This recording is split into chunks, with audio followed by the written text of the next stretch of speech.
Good afternoon. It is the regular Board of Selectmen meeting on December 16th, 2024.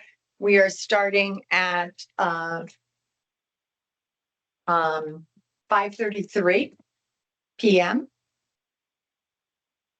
And we have first Selectman Jim Lampos here. We have first Selectwoman. You're the first. Selectman Jim Lampos. It's a Monday. It's a Monday. Yeah. And first Selectwoman Martha Shoemaker. We are all here. We have our secretary here, our clerk, and we have 4, 5, 6, 7 people in the audience, and we have a few people online. We just got out of executive session and there were no actions taken during that meeting.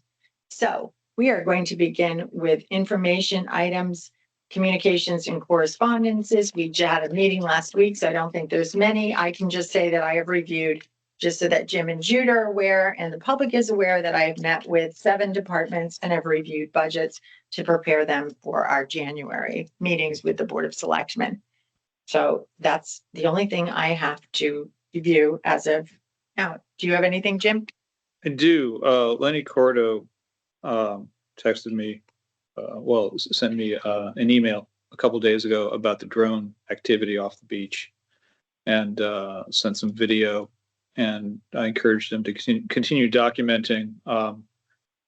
And I think it's something we need to take seriously. I mean, I think we see even leadership in Connecticut is concerned, and they're even Democrats are questioning the federal current administration, who is also Democratic. So this is a nonpartisan issue. There's widespread concern about coordinated drone activity off the coast and over sensitive areas. And I know that that the state has sent drone monitoring equipment to Groton and New London, which obviously is a much more sensitive area than Old Lyme is. And I was wondering if, how we should move forward on this. Obviously, as citizens, we can't do anything. And as a town, we're not legally able to take action on our own. But just how citizens should proceed should they see something, what the protocols are. I know the state's very concerned. I know the state police are concerned. That was actually reported publicly on Fox News, so it's not a secret I'm talking about. The state police have talked about their concerns and their monitoring. So how should we coordinate with those assets, I guess, as a town? Is a question I would have. I think Lenny's got a legitimate concern in this case. So we can follow that up in general discussion, the drones. Yeah. Okay. Anything else? No. From you? No. No. Okay. All right. Next up is public comment. Is there anyone here that would like to come up for public comment? Mary? Going to be very brief. I'm gonna move this closer to you because this is gonna record for the transcription. Well, you can hear me. Okay, I'm here tonight to simply clear up one issue because it seems to keep coming up over and over, particularly with the day subscribers. I'm giving you 8 years of charts. These are based on over 100, each of you, 8 years of charts. This is based on over 100 tests performed by the health department. I'm also giving you this thumb drive that has over 100 the raw data that goes into those charts. Clearly, if you look at the charts and you look at the data by the health department, Old Lyme from 2017 to 2024 is not polluting the sound. And we need to get that message to the day and their readers that we are not polluting the sound. We have not polluted the sound, and we most likely won't ever pollute the sound. And even if you took all 1,000 beach properties in Old Lyme, and for some reason, all of their septic systems failed on the same day or within the year, it wouldn't match at all what deep allows in terms of raw sewage being dumped into our waterways, not even a fraction of it. So no, Old Lyme is not the one polluting the sound. And that disc and these charts prove that. I really think we need to get that message across to the readers and to the public in Old Lyme in this area. Going forward, if sewers are installed, in addition to the upfront cost for the builds, there's a maintenance cost. And after reviewing briefly, which I don't truly understand because it's so complex, the contracts for New London and East Lyme, I anticipate that the cost of the yearly maintenance and the acceleration of those costs will exceed the initial cost of the build. Because these are open-ended contracts with variable rates for an unregulated solitary utility, contracts that have no end and contracts that have no competition. So at least let's get the numbers right. These contracts are based on volume. On someone's guess, 5 years or 10 years ago, as to what the Old Lyme community will produce in sewage. We don't know really. Someone's guess as to, what that number is. But we can make a pretty good estimate if we review current usage data from Connecticut Water.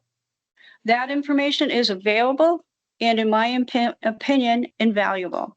So I urge this Board of Selectmen, therefore, to follow through with a request to Connecticut Water for usage data for the past 12 months, primarily for Soundview and Area B, for the properties we've identified for you, but also for Miami Beach, Old Colony, and Old Lyme Shore properties.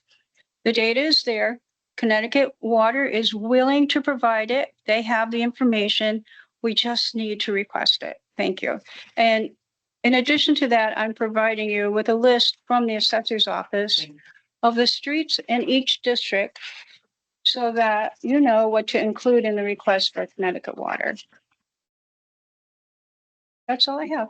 Thank you. So Mary, do you want all this, even like Edge Lee, which is not part of the situation? Sorry.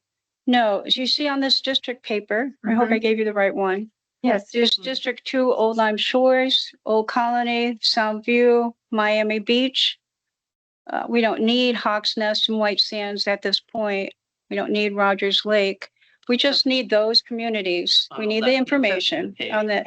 Okay. And then you have a list of the data properties that I gave you Tuesday that comprise Area B, which is, kind of scattered. So you have the addresses. We just need to put it into a document, send it to Connecticut Water. I did get that from you. Yeah. And it has to be, that particular formatting has to be switched a little bit for Old Lyme, but I will work on it. Thank you so much. I appreciate it. I really think it's valuable for the future here, but also it should be considered as input to the cost sharing agreement. Okay. Thank you. Thank you, Mary.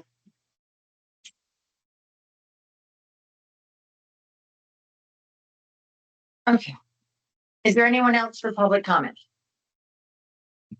Hearing none, we'll move on to the approval of minutes. We have before us the December 9th. Wait a minute, Suzanne. Oh, I'm sorry. Is there anyone on the phone who would like to provide public comment? Anyone on the phone? Hearing none, we'll move on to approval of minutes, December 9th, 2024. Our special Board of Selectmen meeting. I'm sorry about the mismatch on December. It came up first in my queue because when it gets alphabetized, it's all the same. So you got last year's, and thank you, Jude, for pointing that out. And I thought I was trying to think what happened. they were online too, but anyway, do we have any changes or notations in this? I have a question, only on the verbiage, maybe I'm just not reading it right. Under 4, Scott Bollinger, the ATV lane was added to security duty, what? Because I understand we've added it to the security task, but I'm not sure if that's what we're saying here. Well, that is a little How about the ATV lane was created on the beach? Actually, what he's saying is the lane was created because the rangers didn't want to walk the beach, they wanted to drive. Right, so, And the lane was created to provide more safety for the So residents they who were were on the driving all over beach. the place and so So to the provide more ATV safety, All right, so let's say this, let's Yeah. go to two sentences. The ATV lane was created because, let's not say people, let's say rangers didn't want to walk the Rangers. beach. rangers, didn't want to walk the beach. And beachgoers didn't Beachgoers want to have the buggy threading through the. did not Right. want the ATV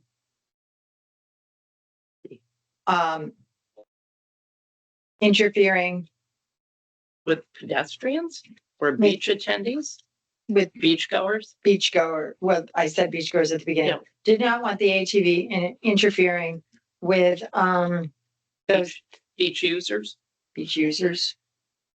Does that work for both of you? that works. Okay. And he thinks jet skis should be out with the boats, not in the taxi lane. That's Right. Suzanne, did you get that? ATV lane was created. Created because the rangers didn't want to walk the beach.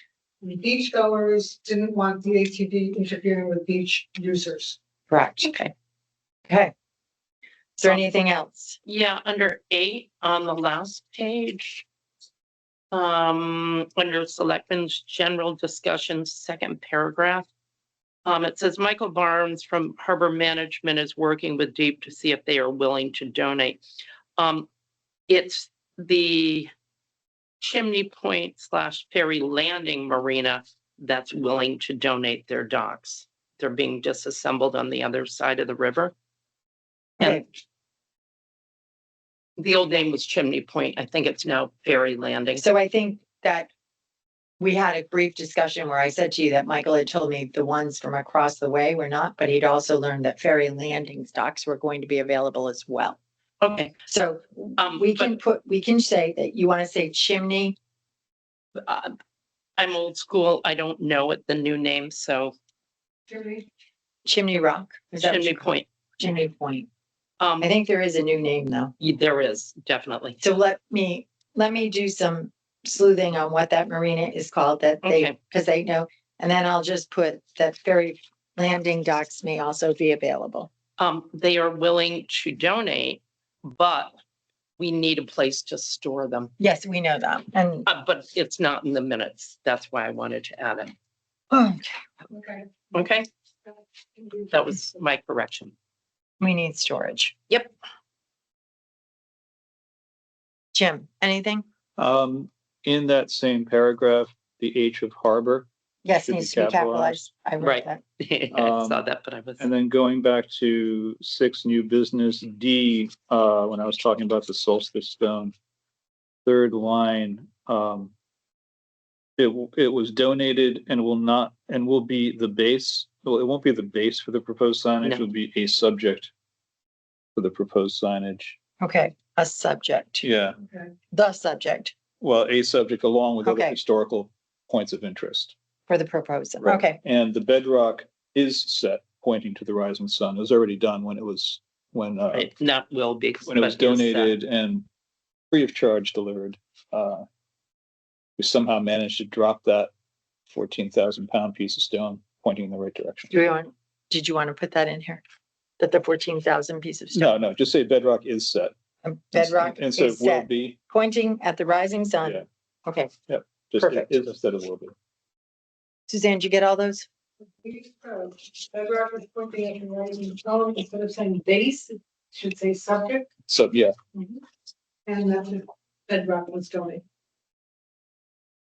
Okay. Next up on the agenda, moving on to new business, we have Mr. Papalardo. Wait a minute. Didn't even, I'm sorry, we didn't vote. you didn't motion. Sorry. Thank you very much. Topic today. Yeah. Minutes last year for me, but. Okay, do I have a motion to accept the minutes as amended? So moved. I'll second. Any further discussion? Hearing none. All those in favor of accepting the minutes with the noted amendments, please signify by saying aye. Aye. Any opposed? Any abstentions? Motion passes. Okay. All right. Next up is new business. Mr. Papalardo, you are A and B on our new business. I, Hi, how you did- doing? Good. Let me, I just wanted to give Jim and Jude some of the things that you had sent in case they did not have time to copy these off. I copies for. Oh, Great. you made Thank you. copies. Thanks, We've always, So, you've got papers too. Okay, we're good. Plenty of paper on here. So we're here for a couple of reasons.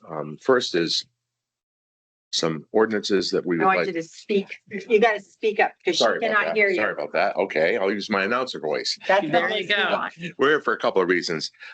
First are regarding some ordinances we would like to establish or pass through at the January meeting. First one would be for some changes in the ordinance regarding the public private parking lots in the Soundview area. The initial ordinance was established in 1974. Probably as an accommodation for a cottage industry of people, parking cars in the yard. And over the years, it's been modified and changed. We have encountered several issues in the past several years regarding absentee owners now in the private parking lots. It's creating a issue for enforcement of various activities such as alcohol and things of that nature. So Soundview Commission has looked at it, and we have several proposed changes we would like to make in that regarding physical presence on the lot of owner of somebody who can make some decisions, that the lot have an actual ingress egress marking, actual times that the lots are open and closed, and then obviously the lots comply with the old line zoning regulations regarding feather flags. Would also like to make some accommodation for the leased lots. And a leased lot would be a lot that is leased to a specific business for a specific purpose. In other words, for instance, a business like Pavilion Kokomo, something leases a private parking lot solely for the use of their patrons. We thought that there might be some accommodation made there for them not having to have a physical presence on the lot at each time.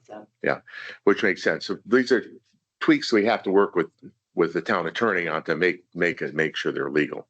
So we'd like to work with the town attorney and of course the selectmen to tighten these things up. This gives our police department and our rangers some ability for enforcement, which right now they do not have because some of these things are not an ordinance, and we would like to make sure they're an ordinance so that there's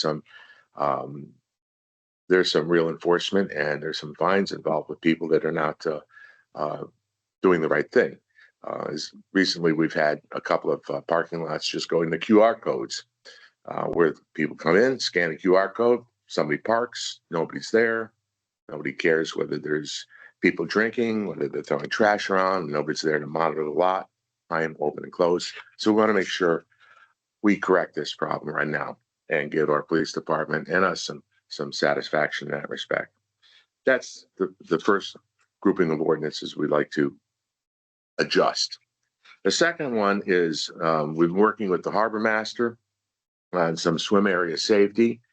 Presently, we do not have any ordinance regarding personal watercraft landing on the beach or tying up the swim lines.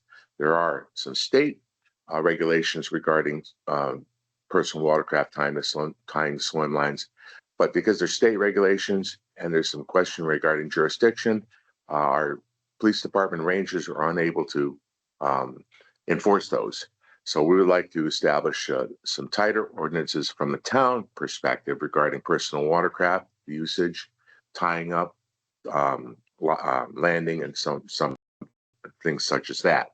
So I'm talking with Matt Lynch. We were working on a couple of things that we'd like to present once again at the meeting, and get that passed through as an ordinance. I'm meeting with Matt this week Yeah. to go over multiple things. My question would be, as far as you said, other towns have jet ski swim line ordinances. No, the state. State does. The state has, Okay. has a regulation regarding tying up to swim lines. Do you happen to know what it is? Not off the top of my head, I do know it exists. If you would send it, if you have it and you can send it to me, that would be great, because then I can refer to that if the attorneys, anything we can provide to them Okay, no saves problem. us money. Okay. So those are the two ordinance issues that we would like to forward. Once again, with your approval, once again, I'd like to meet with however you want to do it with the town attorney, so we can tighten up the parking one, figuring out how we accommodate the lease lots, and then also finish my conversation with Matt Lynch, figure out what's going to work best for the town and for the Soundview area regarding the jet skis and things of that nature. As you recall, last summer, we had a real problem regarding jet skis all over the place. So Matt and I talked about this at length. We want to make this thing reasonable enough, flexible enough, but we also wanted to have some teeth so that we don't have the same problems that we've encountered in the past.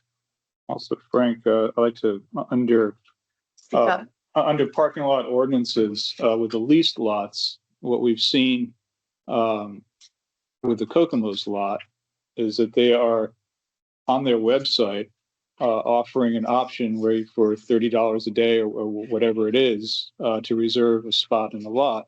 You don't have to be a patron of Kokomo's. It's a standalone option, where essentially they turn into yet another private lot open to the public. So it was approved by zoning as a lot being a function of the restaurant. So the restaurant patrons can have a place to park. But now it's essentially turned into a private parking lot. I think that there's a little bit of confusion there, and I agree with you, Jim. Here's the issue, is that there's two lots next to each other. Mhm. One is on Hartford Avenue side, Mhm. which is supposed to be solely for Kokomo's, and that's supposed to be monitored by a physical presence, okay? The one on the Swan Avenue side is a permitted public lot.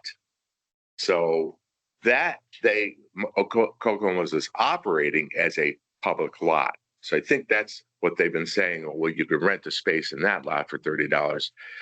It's a little fuzzy here. So we really tighten up on this stuff. I did, for your convenience, have a list of the Thank you. present. I have mine. Okay, I present. printed it I off. did not, so that's And great. also in here, we have a copy of the permit for the private public lots and for the lease lots. So there's some things we put in as far as regulations concerned, but they're kind of regulations for the permit, but they're not enforceable and under an ordinance situation. So we really need to firm up those things. For instance, hours of operation. Right now, these lots say, well, we're open from morning till dusk, whenever dusk is. Well, I think we need to tighten up on that. There are things that we, like I said, right now, some lots are going to QR codes where there's nobody there. People are coming in, parking, scanning the QR codes, and having a little party at the back of their car. That's a problem. So I spent a lot of time down there this summer, almost every day I was there. So I did not notice any QR codes on any of the, I did not go to Swan Avenue as often, but the ones that are off of Hartford and Portland, I was there every day. So I did not see anyone advertising a QR code at all. There are two. Okay. Are they tiny ones or some of the larger One ones? of them's a larger Not that lot. I think it's a 44 space lot. One of them's a large lot, a fairly large lot. I think it might be the Is second it on largest Portland lot. or Hartford? Portland. Okay. One's on Portland, and it's a fairly large lot, and the other Is is it on behind the Swan. carousel? It's right next to Jim Ledger. It's just north of Jim Ledger. Um, There's three lots right next, yeah. right in that clump there. Are these applications that you gave us, The current. these are the The current ones? current, yes. So it already says no alcohol, but it doesn't say anything about having a person on the Right.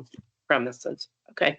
Yeah, I figured I'd show you what the current applications Thank you. are, and I didn't give you the actual permit thing that the police use, but I could send that to you if you'd like. There is in documentation, and it is not here, but it is in the documentation that Michelle provides to them when they get their permit, that they are supposed to be on the premises. There's no Yeah, fine associated. There's no if they're fine not. associated. I think we need to put some teeth in some of this. Yes, I understand that. And so if we are going to have you, the lawyers look at this with the permission of the other two selectmen, I would send them what you have outlined basically on page 1 and 2, items 1 and 2 on those 2 pages, forward it to them and provide, your email address as well, so that I'm involved, you're involved, and they are involved in draft copies that would be coming around. And then once that happens, the draft copies would have to come before the Board of Selectmen.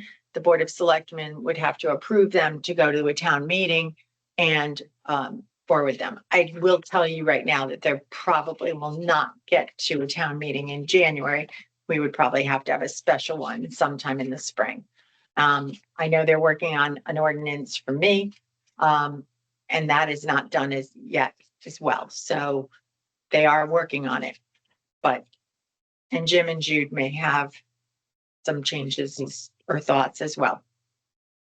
I have a question. How often do you get an application for new parking lots? Oh, people are always wanting new parking lots, but our town ordinances do not allow for any additional parking lots to be That's what put I into thought. town. Okay. So what we have is what we have. What exists is what exists. So we don't have to worry about that. The in ordinances, changes to the parking ordinance, I think are pretty well set with the exception of the lease lot thing. And I think that I'm not sure that that's going to take a lot of tweaking, but I think, you know, a lawyer with their head in the right direction could probably come up with a good answer, a good way around that. The jet ski one, I'm not sure. Matt's got some ideas. We talked about it. Unfortunately, last week he was on the Hudson River pulling cable across the river, so I didn't have a chance we couldn't meet on that one. So, but we will work through that and see. You know, once again, Matt and I did talk about we had kind of a framework. Want to make it flexible, but also something that we can feel comfortable it's going to be a safe situation and allow our police and the rangers to enforce properly. Do you have any other questions for I Frank? All right, do you want to move on to your item Sure. 2, which Item- is item- swim lines? Item 2. So as we all know, the swim lines the last several years have been a real problem area with them falling apart and breaking and all over the place and not being put in the right location. So we took a good hard long review of these. Our swim permit is from the early 1980s. At that time, I think we were the first swim permit in the town of Old Lyme. We had a 200-foot distance from shore as part of the swim line area. And of course, as we all know, the shoreline changes frequently. All the other swim areas in town have a 300-foot distance. So we'd like to revise our permit to make it 300 feet. And also we'd like to put in new anchors, buoys, and things like that that are consistent with the regulations. Because right now we're not even consistent with the regulations in terms of size and things of that nature. So we'd like to put that in because we'd like to have this in before the swim season starts. This would be a special appropriation we're looking for. So What's it? there are some things I see missing from this list. Okay. Because there has to be, we talked about buoys that have a no wake sign on them. Signage. And they have to be at a certain footage out from the swim lines. We also talked about a jet ski, about jet skis and jet ski weights and things. And that was another discussion that we had in the spring and summer of last year. You know, and I think that people that might be hearing this, we realized that when we recaptured our equipment last year, we realized that we had our previous harbor master had not been perhaps legitimate in what he said he had purchased for us. And we were possibly charged more. And there's nothing we can do about it because the business is now defunct. So I'm going to talk to Matt tomorrow. You have an equipment total of 17,000 on here, which does come under the 20,000 mark. And then with the hydrographic survey, which is a separate that would be needed for our permit, which I know Matt has done some permitting. He's did the permit for White Sands. So I would probably say that the topographic and hydrographic survey would come under harbor management. And they would handle that with the harbor master. And that would be something for them. But I will talk with Matt. Yeah, makes the difference to us is how it gets divvied up. Our Right. objective here is to try to get something in by Memorial Day And I in a proper way. Yeah. I understand that, but also with anything over 20,000, it has to go to another town meeting. So we're going to be just doing ordinances and swim buoys for you in February and March. And if Martha can keep the materials under Yeah. 20, then perhaps we can work around something. Right, but we have to have the proper signage You're right. coming into our harbor so that people cannot come back at us and said, you are not actually. No wake zones. There's some navigational aid, navigational signage that needs to be added into the Matt and I did talk about this, and I do say that we have to refine this a lot closer. There's a navigational signage that needs to be put in there. How we address where we actually put the jet skis. Will we have a line out there? Is it going to be a special anchorage for them? We have to kind of refine that. So Matt and I we've got some work to do and we realize that, but I wanted to bring this up to you now so that it's not a surprise at some point in time. Right. Get it moving. Frank, I don't want to revisit dead issues, but we did a few years ago a budget for swim lines that were compliant, that were robust enough to handle the job out there.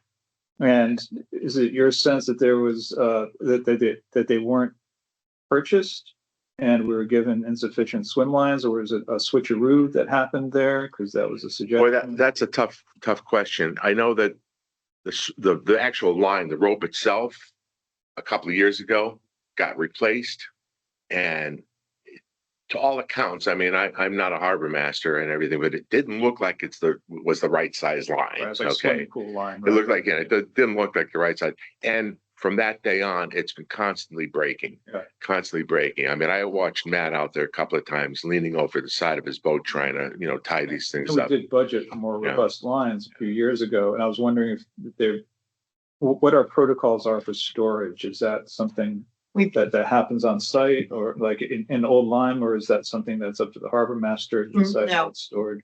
I've addressed that. Okay, It very is good. now, You're on. it is now on Public Works. There we go. And when it was taken out last year, it was brought to Public Works. That's when we also had more visual on what supposedly someone said was ours. And then,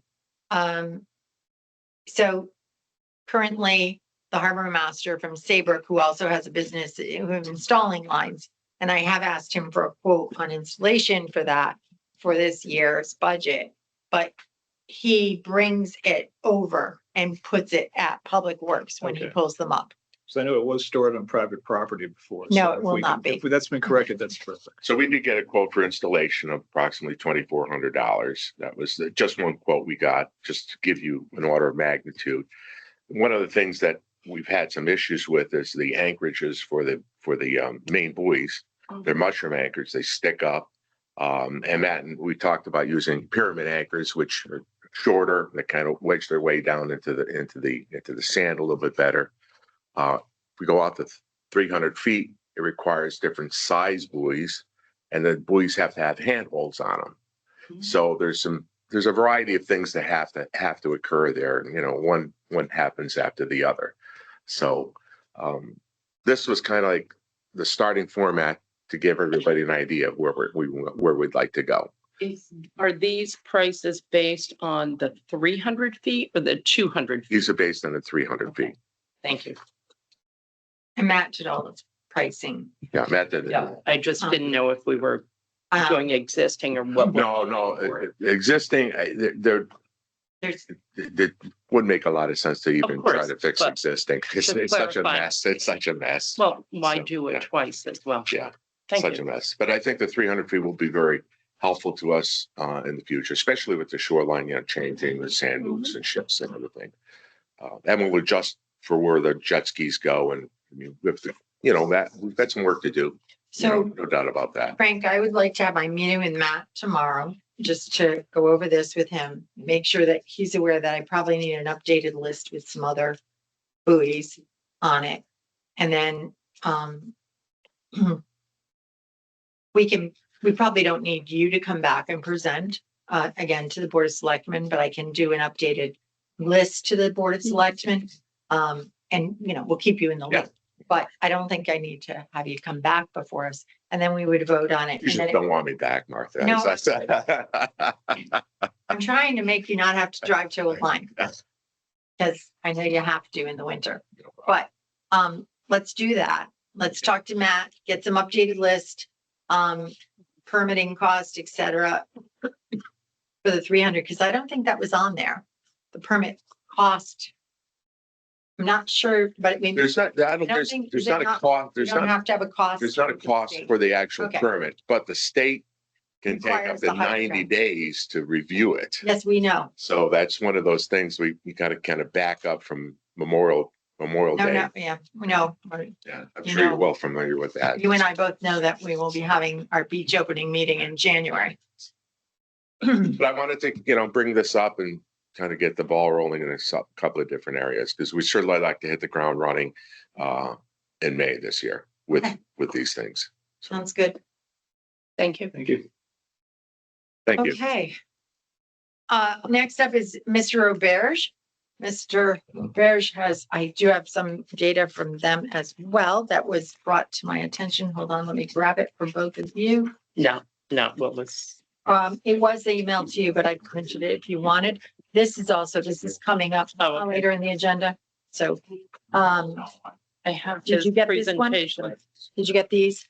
Yeah. Are they in there? Probably not. He They sent were, them as- separate attachments. Jim, these are also for you. Yep. And I'm going to pull this up. If all goes well, Hi, Bonnie. so we have Bonnie Ring Snyder, we have Dave Roberge and Eric Olson, who have been working on this presentation. Chief of the fire department is And here. and Mike, would you like to come up in case there's any questions He about looks your happy. firehouse? Okay. Hold on. And my mouse does not like to be out of the office.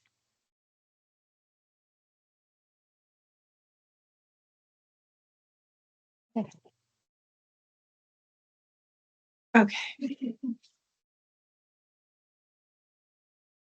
Oh, I lost my internet connection. No. That's why it stopped reverberating. They cut me off. You guys can start. I'll just Okay. pull this up when I get Okay. it. Well, as you know, we met 3 years ago, Jude, with the initial concept of this, With the Board of Finance. with the yeah. Board of Finance and the Board of Selectmen. Last year, as you know, we were awarded a partial contract or partial grant award for $708,000 to proceed with building out an extension on the ESA. Also, at that time, the Board of Selectmen or the Board of Finance and the Board of Selectmen approved to spend $100,000 of existing town funds to come up with an architectural design. Well, tonight, we are at that point of presenting to you the concept of the design, meeting the objectives that we originally had in play in regards to the need of expanded workspace within the operations center, upgrading newer and getting to up-to-date technologies, and also making it functional for multiple uses and not just being solely locked in as an operational center. We went out and we put through bidding process and we accepted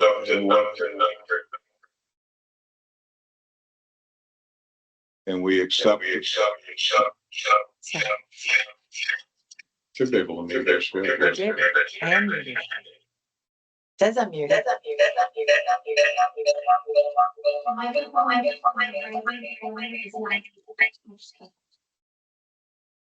I'm sorry, say again.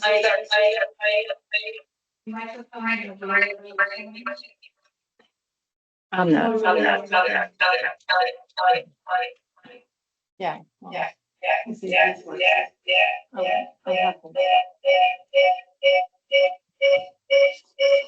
I'm off. Katie, I think. No, I thought Katie might have turned on.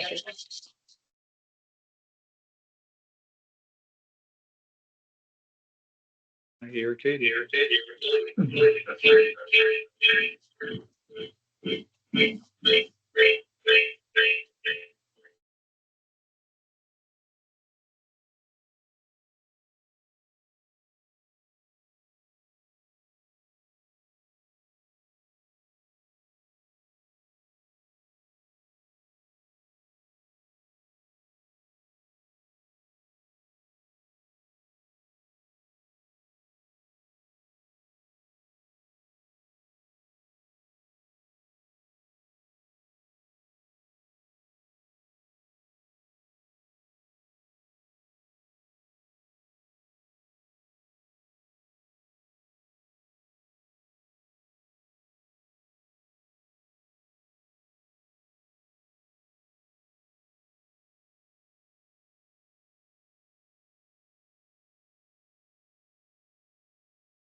I think we need to. It's back. Look, I'm muted on my screen. My mic is off.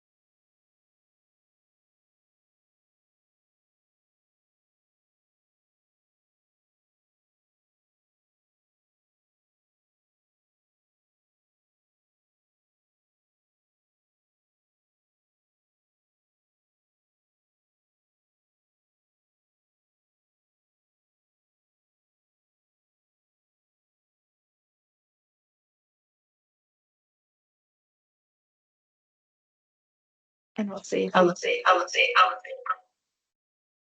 Return her.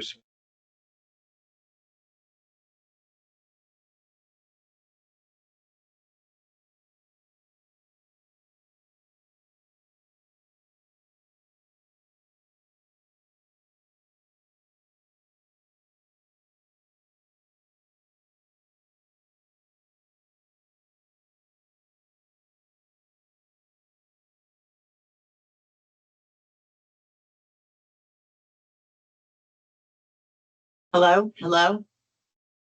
There you go. Guess that has to be on. I'll be back. You might want to just sit right here. Oh, you're gonna go check to see. Okay. You're on again, Mr. Roberge. Thank you so Okay. much for your patience, all of No you. problem. As I stated, the elevations are not gonna change. We're staying within the additional overall site and heights. Go ahead and change it. Here we can depict the addition or the bump, what we're calling a bump out on the front of the building on the Mountain Road side. Basically, you have an operational room plus two other rooms and a foyer, airlock airway or entryway. The main room, 32 by approximately 24. The conference room is about 12 by 13. And then the smaller room is, I think, around 12 by 12. Three multi-uses in that room. One is an operational room, second with a separate conference room, and then the third one being a call center room, being isolated away from the other noise. The main entryway will be off the sidewalk on the bottom half of the picture there, showing walking into an airlock type foyer area. This would be with people coming in and going out, it would be advantageous to be able to have that solely for heat loss and use in the winter, and also air conditioning loss going in and out. Next slide. One of the comments that we had early on, and we've looked at throughout the entire design of the project, was its multi-use. We're proposing on using 6 foot by 2 foot, or I'm sorry, 3 foot tables that fold up and basically roll, or you can manipulate them in various configurations within the room. The tables lock together, so you can have as you saw earlier, just a basic classroom or operational level. You could have what I referred to in combination 2 up there is a huddle presentation where 4 groups can work separately, all within the same room without interrupting each other.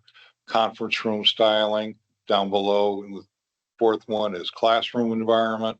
And the 5th one is a combination of classroom and huddle or conference, depending upon how you look at it. So it gives the room multiple optional configurations to be able to be utilized. Against that back wall is going to be a video wall. Go ahead and change the slide. So we'll have 6 large monitors tied into newer technology. Basic color configurations we're looking at is the blue and the, I suppose you call that a beige or an off-white. And then the colors are carpeting possibilities on the bottom. What's the green and the red? Those are your trim for the floor trim. Baseboard trim. So that gives you an overall consensus of what we came up with. Being able to meet the 3 objectives that we put together and we were tasked with in the beginning of this project back in 2022. We're able to expand the workspace, making it as versatile as possible. We're upgrading our technology, and we're adapting the location for multiple uses. This can be utilized both within emergency management and with the other town agencies. Fire department's very excited about it. Ambulance also, being able to have this access to this and be able to use it as another classroom environment. It's a great design. How's the generator capacity? It still manages 100% on the building, so we don't have to worry about anything on that one. No. You said that a new septic isn't needed, but it looks as if I'm reading this, it has to be moved, or part of it has to be moved. Has it been inspected to see if it can tolerate being moved? And how old is that septic The now? septic tank's 32 years old, along with the rest of the building. We did do soil analysis out there, but we did not inspect the septic tank. Do you have any idea on when that was cleaned last? I don't know off the top of my head, no, but So The minimal use in it, I know that. because it's not new, perhaps we should do some sort of inspection before I we decide believe it was whether or last not we can done move it. 2019 to 2021. That's when a lot of them were done prior to when, Mhm. I came in here. So it was scheduled to get done, but we put it on hold until we didn't want Was to that- do it and then have to do it again. A pump out or an inspection? Well, it would have been a pump out and Because they can Signori does, take when he does it, a he can. camera. They can- Right, that's what I'm talking about. Bad idea. We had recently replaced one that was barely 40 years old. So my concern is to relocate this or a portion of it, and it's 32 plus years old, without inspecting it. I think that's a variable we don't know. Yeah. What can happen there. I think it's about If under you, 400 for a camera inspection, might be less for I would just. think that would be wise.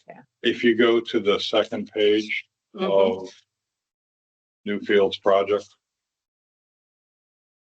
looking through the Dave, break, can I see what page you're looking at? So I'm on the same. yeah, it's right after the cover page, Okay. Is that page 2? this one. Yeah. Okay. Looking down on this, the Newfield ran, after we finished our design, Newfield went and ran a estimating software on what the program would anticipate the cost being. Also, Newfield went out and reached out to some contractors that they work with on a regular basis and threw them the drawings and asked them for an estimate on what, if this went out for bid today, what would your hard numbers be? And they took that and they found that their software programming or the software estimating, along with the actual construction contractor estimating, were very close. So what they came up with was basically a $873,000 construction cost, which breaks down to about $579 or $580 a square foot. Marked on top of that is a series of their contingencies along with their profits and loss, their profit and loss, or their profit and overhead. They have a design contingency still figured in at about 5%. Being able to go and if there's any changes or modifications, we can get this will go back to the 2.1 to continue with drawing design, so it doesn't come back as an extra or an add-on. Building permits, et cetera, they're anticipating being waived. Though we do, correct me if I'm wrong, we still have to pay the state of Connecticut's portion of a waived building permit. Yes or no? I'm uncertain on The it. senior centers were way Through the state also? Okay. General conditions. Their GNL and professional liability insurance. Their construction consistencies, now going to what I wanted to point out to Jude on that was we have a design contingency of 5%. We have a construction contingency of 32,000 or another 3%. So that Um, 32.5. So, and they also estimated in a 1.98 escalation cost for construction and labor costs. It's a relatively short project, so they don't anticipate a large escalation fee because it's a short time frame. I see nothing is accounted for hazardous material abatement because it doesn't, none exist. Is that right? Okay? Originally, they had a line item and they pulled that back out after they went Yeah. through. And that's been confirmed. Well, looking at the age contingency and use of the property, the fire department can attest they never spilled anything back there per se.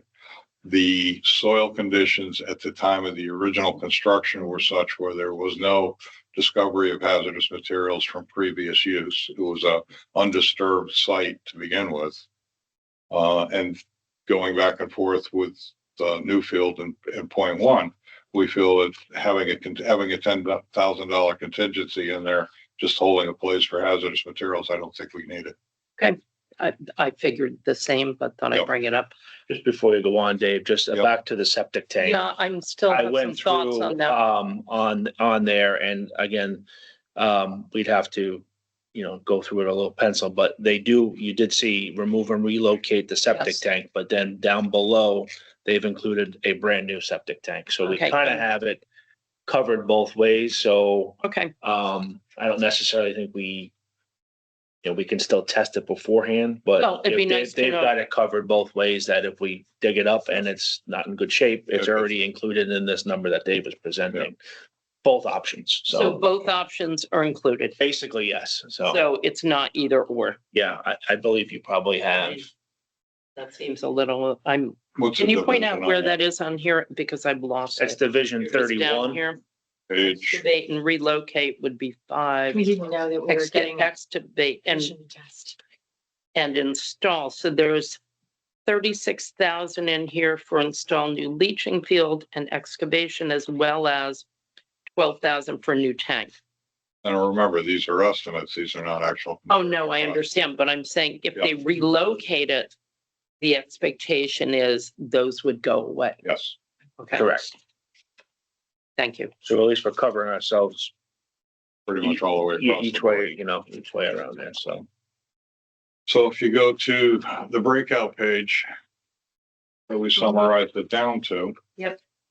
Basically, the construction costs, 1.98 based upon Newfield's projections there, 1.198. 1.198. We anticipate 1.2. anticipated cost of an additional 120,000 for furniture, fixture, and equipment purchases. Another $50,000 for the IT portion of it, and another $4,000 for security, bringing it up to 1.372 and 279. Putting on top of that, we estimate a $10,000 builder's risk insurance cost. And then it was recommended to place a 6% owner's contingency on top of it, leaving the grand total of 1.464615. Now, also at this point in time, the Board of Finance has currently funded or partially supported the existing boiler replacement up there, because it was brought to the attention last year that the boiler is 20-something years old. 32. I'm sorry, 32. Yeah, the same as septic. Everything is the same. You know, that nothing's been done to that building as far as the boiler or the roof. So, Yeah. And we also had an estimate on it replacing, while the construction estimate covers the new roof of the addition, we didn't think it would make sense to put a new roof attached to a 20-something, 30-something year old roof. So we had an option added into what would it cost to re-roof the entire building. Mhm. So based on those two expenses, brings the total up to 1.522. Now, out of that 1.522 number, 708,000 of that is reimbursed by FEMA, leaving a remaining balance of, as it says, 813,000 and change.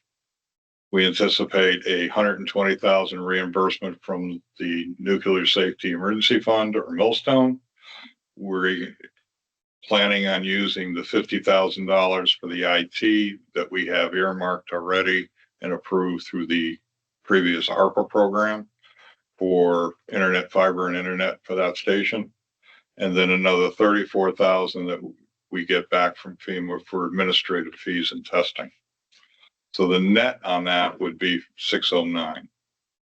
Now, if you take into consideration the $10,000 that are already in the current budget put aside for the boiler replacement, it brings it down just below 600,000 or 599. With the reimbursements, is it a case where we spend it and then we wait for reimbursement? How long Yes. does that usually take? This project, starting next month in January, we'll be pretty much finished with our architect and engineering costs. Those will start to get reimbursed or sent in for reimbursement come January, once we completed this design development portion. But the FEMA money would come in after the project is No. completed? It Or would be, we could pay as it goes. Okay. So like right now, we have $708,000 sitting, which has been approved and locked in. Okay. Come January, I'm going to be submitting a reimbursement request, probably about $60,000 or $80,000 against that, just to be able to recoup the architect and engineering costs we have for the project. I have concerns. I think it's a great plan, but because it's been going on for a few years now, the expectation was, and I know it's just ballpark, if we spend 9, look, it'll cost the town 250, No, and we're significantly higher than that. back in 2022, when I had the original numbers Mhm. of a construction estimate, Mm. it was under $500 a square foot. 22, 23, 24, 3 years of advancement. Costs and construction costs and material costs have increased. And some people would argue that's coming down post-COVID, so I don't doubt the numbers, but, and that's 2 years now that we've been talking about this. But Just I my think we've thoughts. seen in other bids that costs have been course. higher than expected. Yep. Even post-COVID coming down, still bids are higher Yeah, than depending on the what we project. hope for. Yeah. You know? I think it's one of the advantages to the way we went about it with Newfield is that they're actually reaching out to people that are going to bid on these jobs. So they're getting numbers that are more real than we could if we were just relying on a design team alone, you know? Mhm. That's certainly our hope anyway. Yeah, they're just not relying on a software program that, Oh, I is get it. generic. Yep. And the having Newfield in from the beginning, they've already, they found things that were missing. So if we didn't have them from the beginning, we would have had a plan.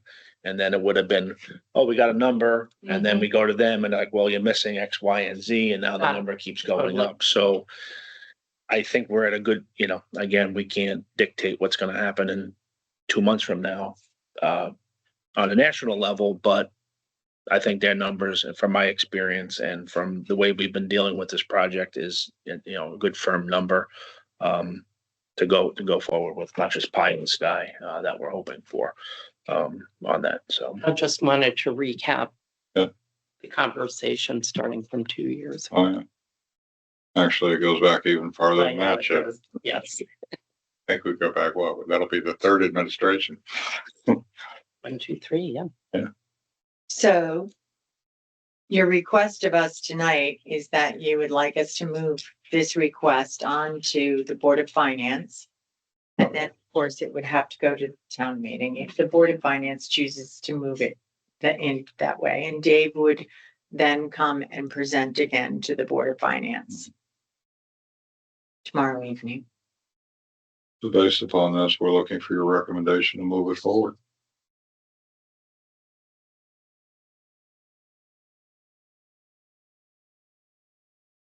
My personal feeling is that the townspeople of this town get these votes. These are when they come out and they say their piece. Board of Finance determines what the cost analysis is going to do to the town, and they can present that as well to the townspeople at a town meeting. I know that you're going to lose this $700,000 in 2026 if it is not used. And we're not in motion. We would probably get an extension if you were in motion, but if you're not even on, there isn't a jackhammer somewhere on the No. site, that's not going to happen. So I would propose that we move it forward to Board of Finance and see what the townspeople decide, because that's why the glory of having a town meeting Mhm. in this type of a system is that the townspeople really decide where we go. So Is that a motion? I'll be happy to make a motion to move forward to the Board of Finance. For the total cost, and Dave, I'm just gonna, total project cost of, Actually, can I interrupt? yes, Total project estimate cost. total project estimate cost, including the boiler replacement and the existing roof replacement, which would have to be done whether or not you forward, but of $1,522,169.74. Can we have a I'll second? second. Okay, is there any further discussion? I'm not comfortable with all the projects and money and the insecurity the taxpayer is feeling right now with the upcoming change in mill rate, as well as their concerns about their assessments. I realize that's not going to change this, but I'm not comfortable voting for the project at this time. Doesn't mean I won't be down the road. Personally, I think, as an administration, we've pretty much hit the brakes on new projects. You haven't heard too much, if anything, about new projects coming down, especially considering the school and possible sewer projects, possible Halls Road sidewalk projects. So I think we're very conscious of not obligating the town, but I would like, this has been in the works for a while. And, as a town, we haven't really made big investments in our fire department, EMS, police, physical facilities in quite a while. And I don't think we're getting into a safer, don't worry about it environment. I think if anything, we're getting into an environment, whether we're talking about extreme weather or whether we're talking about other threats, where I think it's important that we upgrade, especially if it's been 32 years. So we have something approaching a state-of-the-art emergency management center. We're a coastal town. We're on the Northeast Corridor. We're on 95. I think this is an absolute priority. And so for that reason, because it's been in the pipeline for quite a while now, I would support this. In the end, if it's going to cost us about $600,000, that's not chump change, but it's a worthy investment for the town.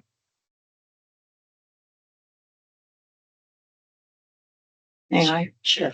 I just also want to point out that the value to a training center that cuts across all, and it's not just first responders, ambulance, fire, and EOC. It's also the town. If you're having training for town hall, that's a classroom with technology that's right there where you're not going to be fooling with some of this kind of stuff. It's designed for that. And I have to tell you, when there are emergencies, half the people from town hall are down there in that call center, in the conference room, on that technology. And so there are times you have to train them for those emergencies. And we have really needed this numerous times in my administration, in Tim's, and I'm sure in yours. If you haven't, you're going to. So I think as much as we need the EOC, and we can't live without that, the training space is really, really valuable. And you can't underestimate that. And every one of them have more and more training required of them all the time. So. Can I add one thing, Martha? Yes. Also, as on top of training, part of a safety assessment that was done for our building here is we didn't have a location if something were to happen to this building. It could be anything. We could be closed for a day. It could be closed for a month. And there's essential services that have to be continued, for the town. And Your selectman's office still has to operate. right. Your finance office still has to operate. Where are they going to do that remotely? How are you going to get payroll cut? How are you going to continue with town governance when this physical facility is no longer available or whatever? This room again is designed out where pods or workspaces can be created in there and still have the amount of technology that you have here. And it seats how many, David? 24. So almost the entire town hall staff in that one room. And we do still have the other rooms, although they would be reutilized, but they'd still be there in space. I think too, one of the important things is, and I don't think many people know this, but for those of us who have spent time in the Emergency Operations Center, it might be wise for you to be able to show the public exactly, maybe take some pictures of the space that is there now, the one table that seats 6 people around it with computers, and laptops and chairs, and then another room that has 4 or 5 chairs and another set of bank of rooms, and we yell through a window. And we do well, and we get rave reviews from Homeland Security when they come down for drills, which I'm very proud of because we work well together, but you don't move much. Not that we need to, but it's something that everyone should see. You do need to. You do need to get up and move. Yeah. And I think one of the things too is that you could have utilized and made a better bathroom for all of us there, which would have benefited the fire department as well as the emergency operations, but you took that out of the cause because it would have cost more money. So I do feel, but again, I feel that although we hear from the public, and I know they're concerned about costs, and I am too, as you know, because we reviewed your budget today.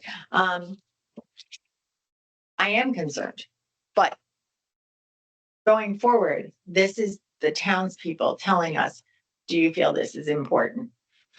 We have to say, we think it's important and we're going there.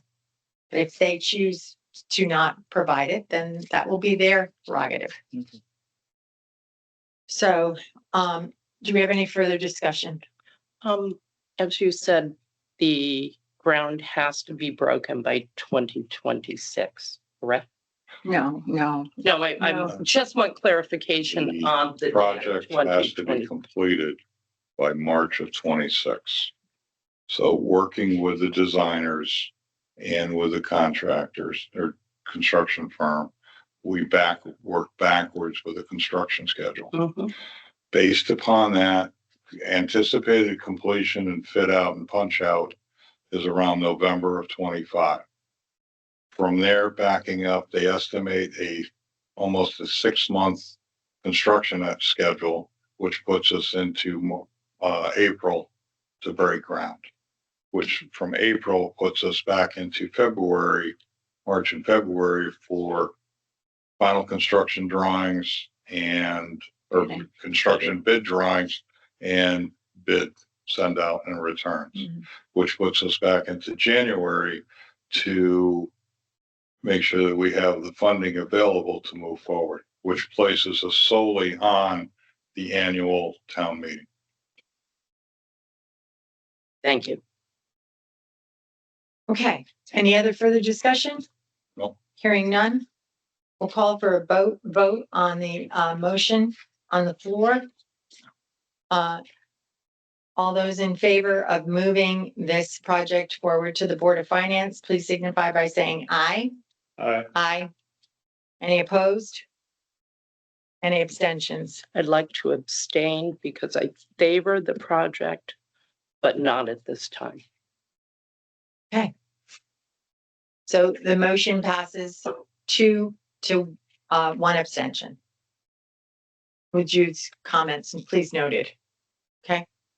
Okay, we're moving on thank you all for coming and sitting and Thank you. Real quick question to Jim. Would you like me to stick around for your general discussions on drones? I would love to. Or So would you like to just connect with me? Because I do have a lot of information that I got late this afternoon. yes, and I, however you would prefer to do that, because I I'll really reach out want to to, pick your I'll brain. reach out to you. Terrific. Thank you. I got like 4 emails from the state this afternoon. I You do reach too. out to all of us? Thank you. Yeah, Not just once 2 of we, us? Okay, thank you. I was going to forward it to both of them, but it didn't mention them. It said to send it out to your public service. Specialist, like I sent it to Mr. McCarthy and I sent it Yeah. to Dave Musto, et cetera, on drones. Yeah. So, it's a whole new conversation. Mike, thank you for coming. Thanks, Dave. Thank you. Thanks, Mike. Okay. Next up is Rogers Lake Authority. Mr. Hastings, thank you so much for coming and thank you so much for being patient.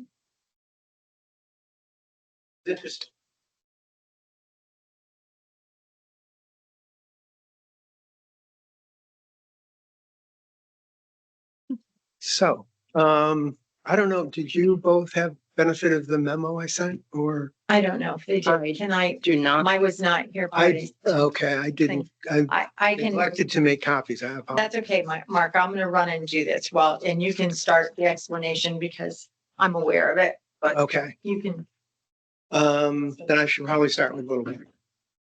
We've been, Rogers Lake Authority traditionally has where the Rogers Lake. is. Mhm. Yep. And the Rogers Lake Dam has a sluiceway controlled by a sluice gate that has been traditionally used. Our speaker isn't working, so if you would Okay, I'll try to speak up. turn up the Sorry. volume. Has traditionally been used to modify the level of the lake when heavy rains are anticipated. Okay, right. Unfortunately, the configuration of the spillway and the embankment cause problems for migrating fish when the sluiceway is used. And we've been working over the last few years with DEEP to try to correct that. One of the corrections, or a major part of the correction, was to fix the embankment on the west side of the dam, which straightened it out so that when the sluice gate is open, the fish wouldn't come out and hit rocks and be harmed. Also leveled part of the floor of the stream just after the dam, so the fish wouldn't get caught in the rocks there. As I said, we've been talking with DEEP a number of times over the years. We've had a couple of instances, 8 according to DEEP, where fish migration has been stymied because of if our water flow is too high, the fish can't make it up. And we have had instances where fish have been caught in rocks and exhausted themselves trying to get out. The last of those was happened last April. I might have getting ahead of myself. We did fix the embankment. That was in the budget for this year, and that was all done. So after the incident in April, we got a notice of violation from DEEP saying that we were on notice that we were having to basically the permit that the town has for the dam itself does not allow for the use of the sluiceway to raise or lower the level of the dam, the lake level. But it had been done over the years. I was going to say, hasn't it always been? It's always been that way. Right. Thank you. So but it hadn't been an issue before the fish ladder came in because there weren't migrating fish, so it wasn't an issue. Once the fish ladder came in and more fish started to migrate, it started to become an issue. We've tried to coordinate with DEEP and the Department of Fisheries, the opening and closing of the dam, or the sluice gate, it's generally worked fairly well, but we have had our issues. You might remember part of the issue of because of last April, in March and April, we had over 12 inches of rain. Mm-hmm. So the sluiceway was open for almost 3 weeks because of, the amount of water we were trying to deal with. So we, as I mentioned, we got this notice of, that they were going to issue a notice of violation, but we never got any paperwork on it. We had a couple of calls, Martha and I, with representatives from DEEP about how to deal with this and how to work through it. And working through it was to determine to get a permit for what the state calls of what we want to do is water diversion effectively, because we're changing the level of the natural of a natural lake. To get the water diversion permit, we're going to be required to sort of prove we needed that. And we had, part of our conference calls we had last summer with a hydrologist who could help us understand how the level of the lake affects the surrounding homes and areas, mostly to the west side of the lake. The one of the issues is that we've always known that there's been a concern about flooding when the lake level is very high. But it's not actually, homes aren't getting flooded. What is happening is the water table is very high. People are getting water in their basements, potentially water, interrupting septic systems and water in their backyards. So we were talking with a hydrologist. We were working through that. We were anticipating, working through that process with DEEP. In October 17th, we finally did get a notice of violation from DEEP and requiring us to file for an application for water diversion. And also as part of that, we would have to support it with a hydrology study. The costs for doing this permit were way more than I ever anticipated. I never realized how we didn't get references as to what exactly we needed to apply for until we received the letter. The application form itself is 7 pages long and has the list of supporting documents required, is 15 to 16 different documents required. So we needed engineering support. Mm-hmm. So just to briefly walk through the anticipated costs, we have to pay a fee to apply. It's normally $6,250, but because we're a municipality, we get a 50% discount. We have to provide a public. Nice. Isn't that wonderful? Yeah, it's great. We have to provide a public notice in the newspapers. We need engineering support for the permit process itself. Nathan Jacobson designed the dam, has done a lot of work with us all along. They've provided a quote for an estimate of that between $3,500 and $5,500.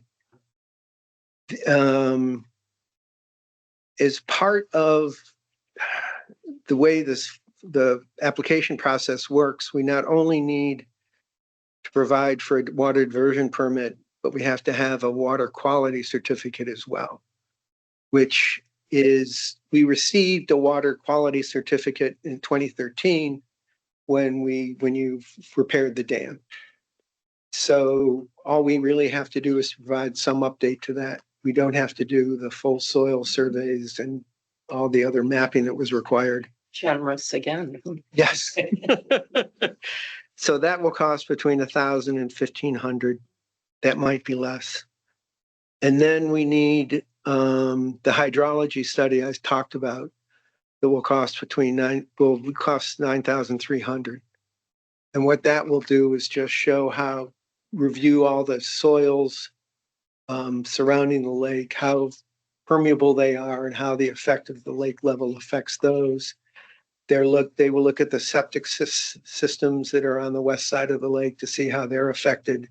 I'm giving them the information I got last summer. And, to determine, basically to provide a basis that lowering the level of the lake helps protect those areas from flooding and adverse effects of high water. Have we incurred any fines because of this? No, they have suggested we could have a fine of up to $1,000 a day. Wow. The $1,000 of the day, though, is really for non-compliance, and we have complied with what they've requested us to do so far. They've mentioned in our meetings how much they appreciate the fact that we've been working with them. Mhm. And so we've been working with them. We notified that one of the requirements was that we submit this application within 90 days, and we immediately wrote back to them and said, we're not going to make 90 days. Right. You know, it's going to take, we have to get funding for this. We have to get quotes. We have to do the work. I mean, the application form itself suggests it'll take 4 to 6 weeks just to work with fisheries. And you still have to consult with the engineer Yes. about it. So, this is where we are. Did they grant an extension? Did you get a response once you sent that No. notification? They have been, I have had a couple of emails back and forth with our contact person. My contact, Wade Thomas at Nathan Jacobson, has had much more Got communication it. back and Okay. forth. So it's in the works. It's in the works. He Good. knows we're working on it. You know, we, and, you know, got approvals for certain parts of what we would have to do or not have to do. So they know we're working on They it. see the progress. Yeah, they see the progress. So this is over and above any budgeted item. Yes. Yes, unfortunately. So Mark, I understand, I mean, the dam has been there since antiquity. And it was repaired or substantially upgraded, Mhm. so 10 years ago or so. Yeah, 2013. I assume that Deep had to have been involved in an approvals process for that. Oh, they were. Yeah, so it's kind of, A little You know, surprise, right? first of all, the dams have been there and before housing was developed in Rogers Lake. And then when housing was developed, especially in the 20s, it was contingent on that lake being raised and lowered. There's always been an ability to raise and lower the level of that And lake. it's been, And the development is almost based on that assumption you can raise and lower the lake. So I know that's not science and, you know, but we know anecdotally that you have to at times close that sluice way, open the sluice way. The fish ladder, which is a great thing, is installed. That creates another issue. But Deep has been involved, and this is something that's gone back into our antiquity. The neighborhoods developed around this infrastructure. But- Deep was involved in the rebuild, and I'm just kind of shocked that they're surprised and Portions of Deep were, I mean, This is the what I problem. have learned is that Deep is this, has many different aspects to it. Got it. So like fisheries didn't actually give it who said there was a violation, reported to the enforcement division effectively. And then we've been talking to the enforcement division. Fisheries wasn't involved in the design of the dam rebuild. If they had been, they would have created a pool below the dam so that when fish came over, or something when it was open, there wouldn't be a problem. when did the fish ladder get installed? 2013, it was all part of the same All part of the project. same- But Yeah. fisheries wasn't involved in the, Apparently, And then- that's what they've told me, yes. We also added some riprap because of some erosion issues, right, on Right. the side. Yes, And then and then fisheries happened to be out one day and noticed the amount of fish that had caught their demise on the riprap. They became alarmed. And then, I'm sorry, I might have missed that part of the presentation while I was copying. yeah, yes. is there any funding from Deep, seeing we were not aware when this fish ladder and the renovations took place to the bridge? Is there any recourse to have some of these costs reimbursed? Because we are accommodating what the requirements are that they've given us after the fact. We tried to get funding from Deep for the embankment, Yeah. and I'm- this project was too small for any of the, you know, the various sources we could find, whether it was Deep or a lot of Deep's programs actually are funded through FEMA and other agencies. And I looked at one of them and the costs of applying were going to be $50,000. Yeah, yeah. You know, it was more than the project was. No, I don't think Deep would have any funds for this, especially because from their point of view now, it's an enforcement action. Mhm. It's unfortunate. And It they are- is. And I was amazed at the complexity and the cost involved with course. this. Of course. I didn't realize. And I think too that we became more aware, more educated on how we need to notify them what Yes. we're doing, because that changes what they do at the upper mill pond, the lower mill pond. But they also have to notify the middle pond road dam private owner as well. So we've also started to be in contact with him as Mhm. well, and he's reached out to Mark. But there's a whole, it's a domino effect. And One other aspect of this is that we're revising our operating manual, that we'll sit down with Fisheries Division so that it's crystal clear if we're going to open it, when we open it, who we notify, and what happens. Mhm. So what Mark is asking is that this is above our pay grade. We cannot approve this amount of money. It would have to again go to the Board of Finance for approval. But it is under the $20,000 limit. So it would not have to go to the town meeting. I would like to make a motion to move to the Board of Finance the $19,925 for the project at Rogers Lake regarding the water level. I'll second. For $19,925. Is there any further discussion? And this is a requirement, as I see it, not. It's not. We need it, yes, but because it's required, we need to act on this now. And I for the appreciate 19 that. days, we could have spent that if we had a violation. Absolutely.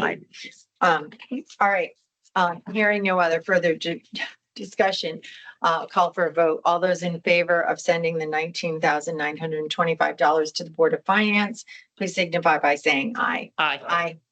That vote passes unanimously. Any opposed? Any abstentions? No. Thank you for Okay, your time. Thank you Well, so much. thank you very much. And we We appreciate appreciate it. all you do, Thank Mark. you. Okay, tax overpayment refunds. I did provide you both with the refunds that Suzanne provided to me today. There is only one that we need to approve because it is over the $2,400 limit by $88.43. So Mark McWilliams needs a approval for a refund of $2,488.43. Can I have a motion, please? I'll make a motion to reimburse Mark McWilliams $2,488.43 for open pavement I'll tax. second. Any further discussion? All those in favor signify Aye. by saying aye. Aye. Aye. Any opposed? Any abstentions? Motion passes. Mark McWilliams.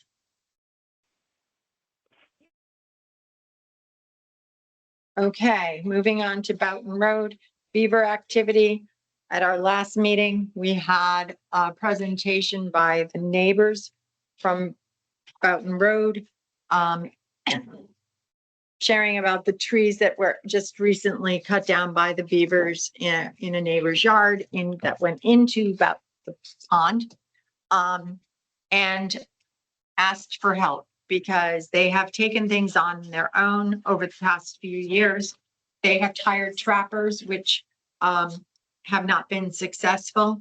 And this is putting their property and their property values at risk because the land, as the water moves up, their land erodes, takes away from part of their land, and there's serious issues there. I've read up on beavers a lot over my time, and I know that some people think they are cheerful little people that do amazing things, and they do. But when it starts to impact taxpayers in this town, that do not have, I mean, we've put every resource that we know of in their hands and they have contacted everyone. But this entire pond, river leading to streams, etc., is way bigger than what they can do. So I don't know if either of you have any suggestions on how we go about helping.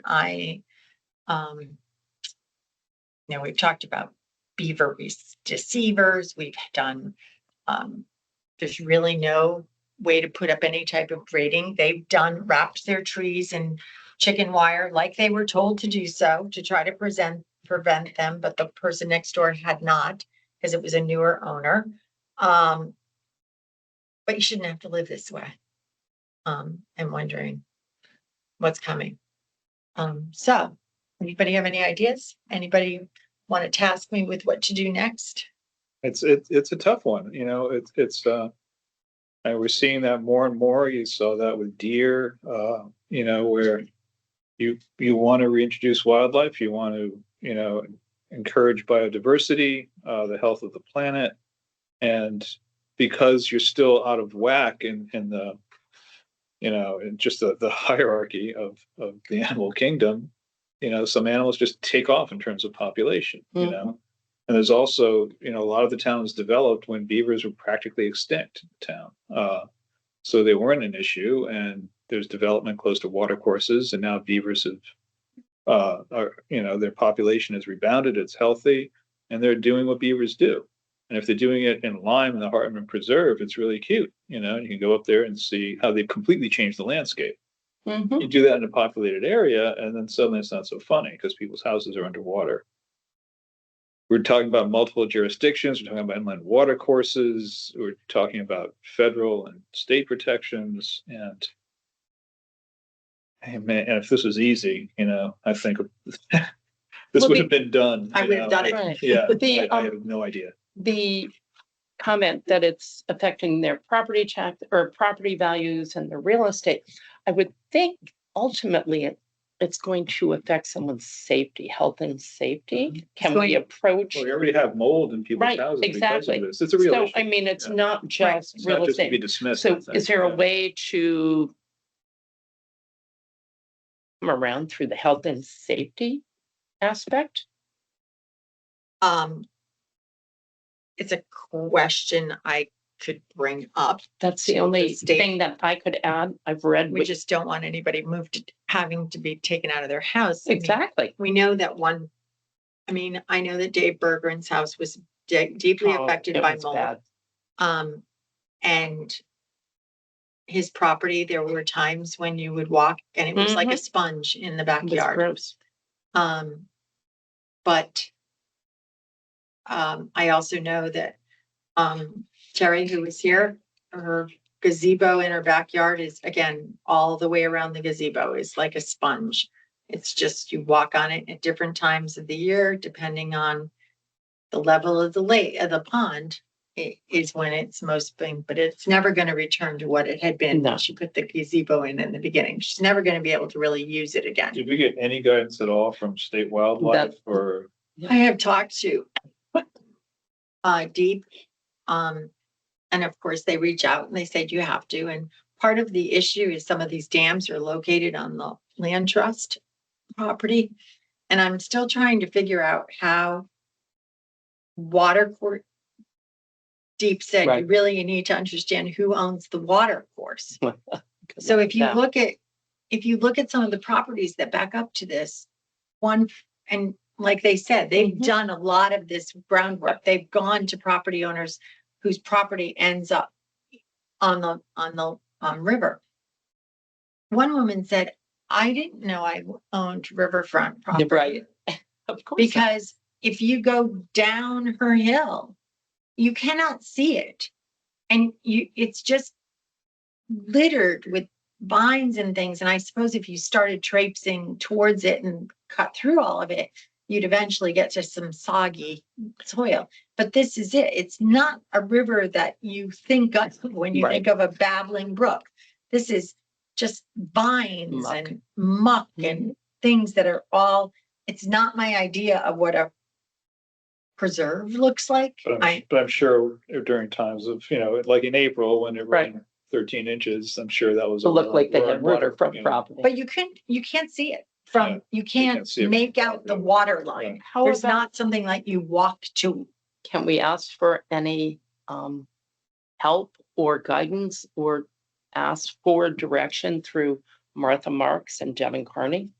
I mean, it can't be just a problem to the town of Oline.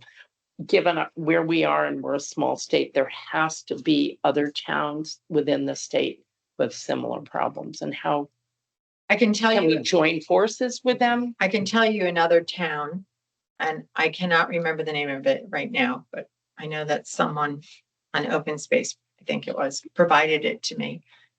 That a similar town was in the same situation and this neighborhood was going down, and the neighborhood went to this town and said, what are we gonna do? Right. And they literally had to build, or the only option that was given to them was to build a retaining wall Oh, God.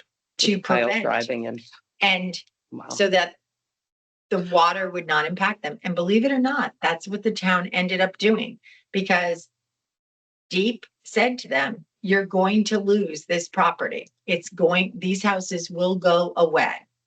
Because Well, there's our health and safety. I And mean, come on. they said, and it's probably a much bigger pond or river No, or but still. whatever, but they invested millions of dollars to build this retaining wall so that this neighborhood would be preserved.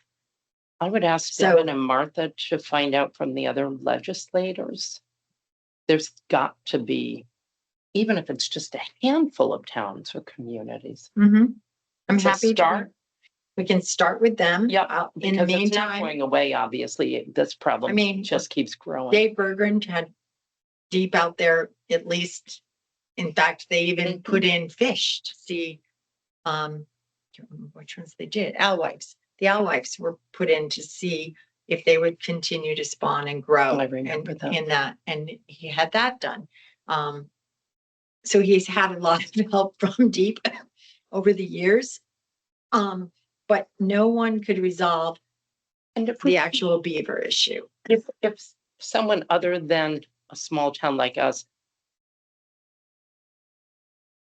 badgers, for lack of a better word, Deep, eventually they have to hear what's going on. And Devin and Martha carry more weight than we do, I would think. Okay, I'll start with that and I'll get you updated when Thank we you. at the next thing. And meanwhile, if you'd like to read any of the books that are in my, Oh. one of our, I think Evan Griswold's dropped off one to me. He might have dropped off both, but I do have them if you want to read up on beavers. Old business. Diana, thank you for your patience this evening. Diana Prince is here with us to discuss again, Community Heart and Soul. She had reached out to Jude and I think, Jim, you've had some time to talk to Diana since our meeting when she presented. So at this point, Diana, I don't know if you have anything else that you want to present that's new, or if you just want to open it up for questions. I don't have anything new. I did want to just introduce, this is Robin Comey. She's the coach with, Me? yes, Connecticut or Community Heart and Soul for Connecticut. So just so you know. She's Good to meet you. but happy to just open up to any other questions. Robin, what other towns are involved in Connecticut are involved? So right now, I am the first coach in Connecticut, so it's a nationwide project, but I am the first coach that's started to establish participation by towns here in Connecticut. So I have been working with Winchester as well.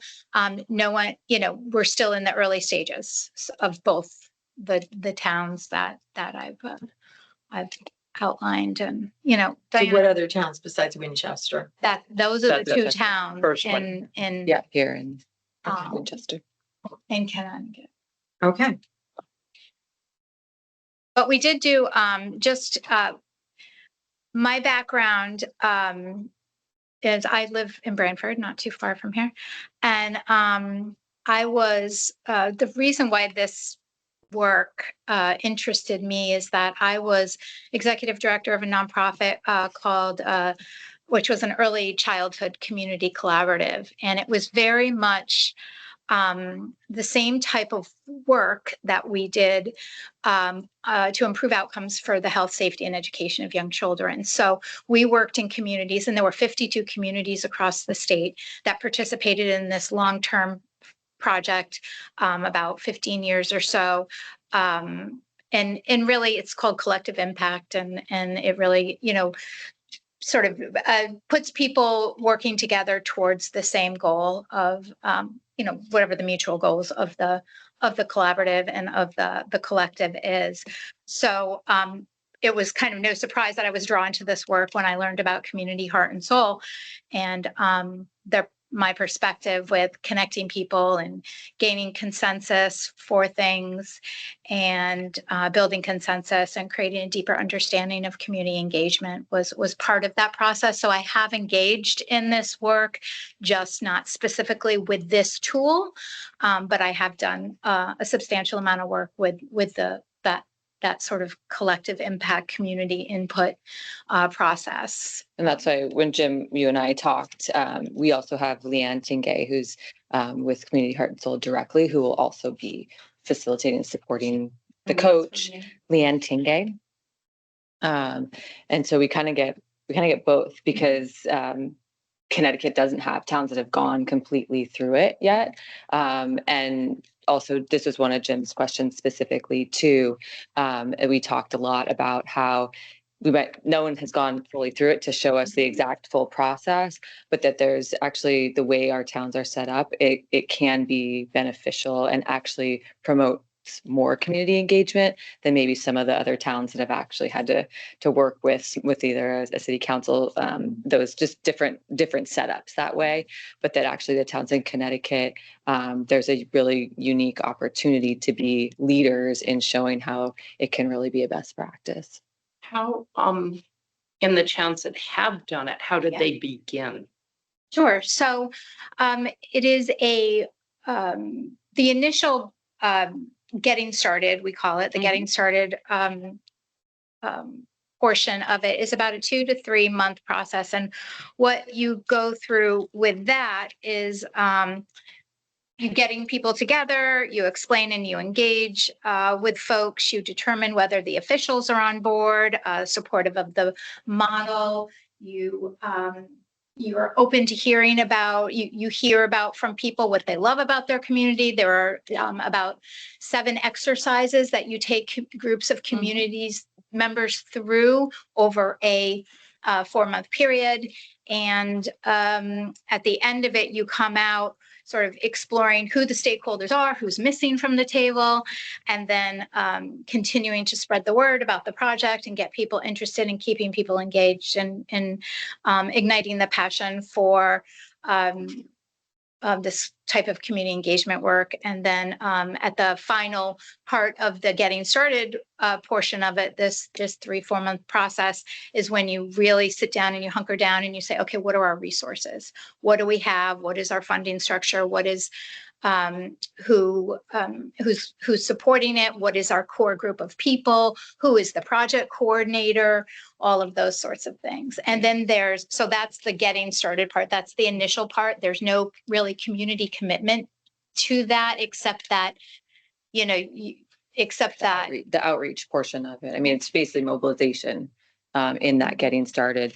The packet also, I love the way that they break it down in terms of what she just said too, is there's that strong, and Jim and I talked a lot about this, you're focusing on that community interest part too. So getting the word out there, starting to understand what those values are, just introducing it, seeing who's interested in trying to mobilize that piece. And then there's that community leadership part where you're looking at your assets, your resources, kind of mobilizing that part. And then that they also have relationship and community culture and resources. So putting it in those 4 compartments and really looking at, okay, what are the steps that you're taking to start to develop just the interest around it first and foremost, then what are the collaborations, what are the partnerships, and really recognizing the assets that are here. I was talking to one community member who was saying, oh, I'm a part of this committee, but none of us have capacity to facilitate anything that we want to collaborate on together.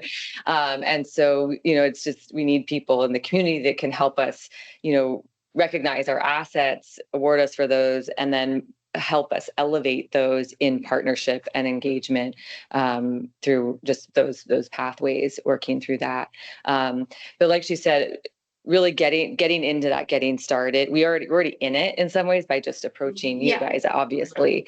But then really just making sure that we have that support going forward to continue that, because as Jim and I talked about, assessing that readiness is key. I mean, it can be a great idea, but making sure that there's the groundwork and that we've developed the partnerships so that everyone can be successful and everyone can be at the table is really key in terms of moving it forward. So it is that process oriented piece that Jim and I talked a lot about. And it's not something that's like, we just wrap it up right there. It's something that's a continual conversation going forward. And there's checks and balances to make sure everyone can be successful.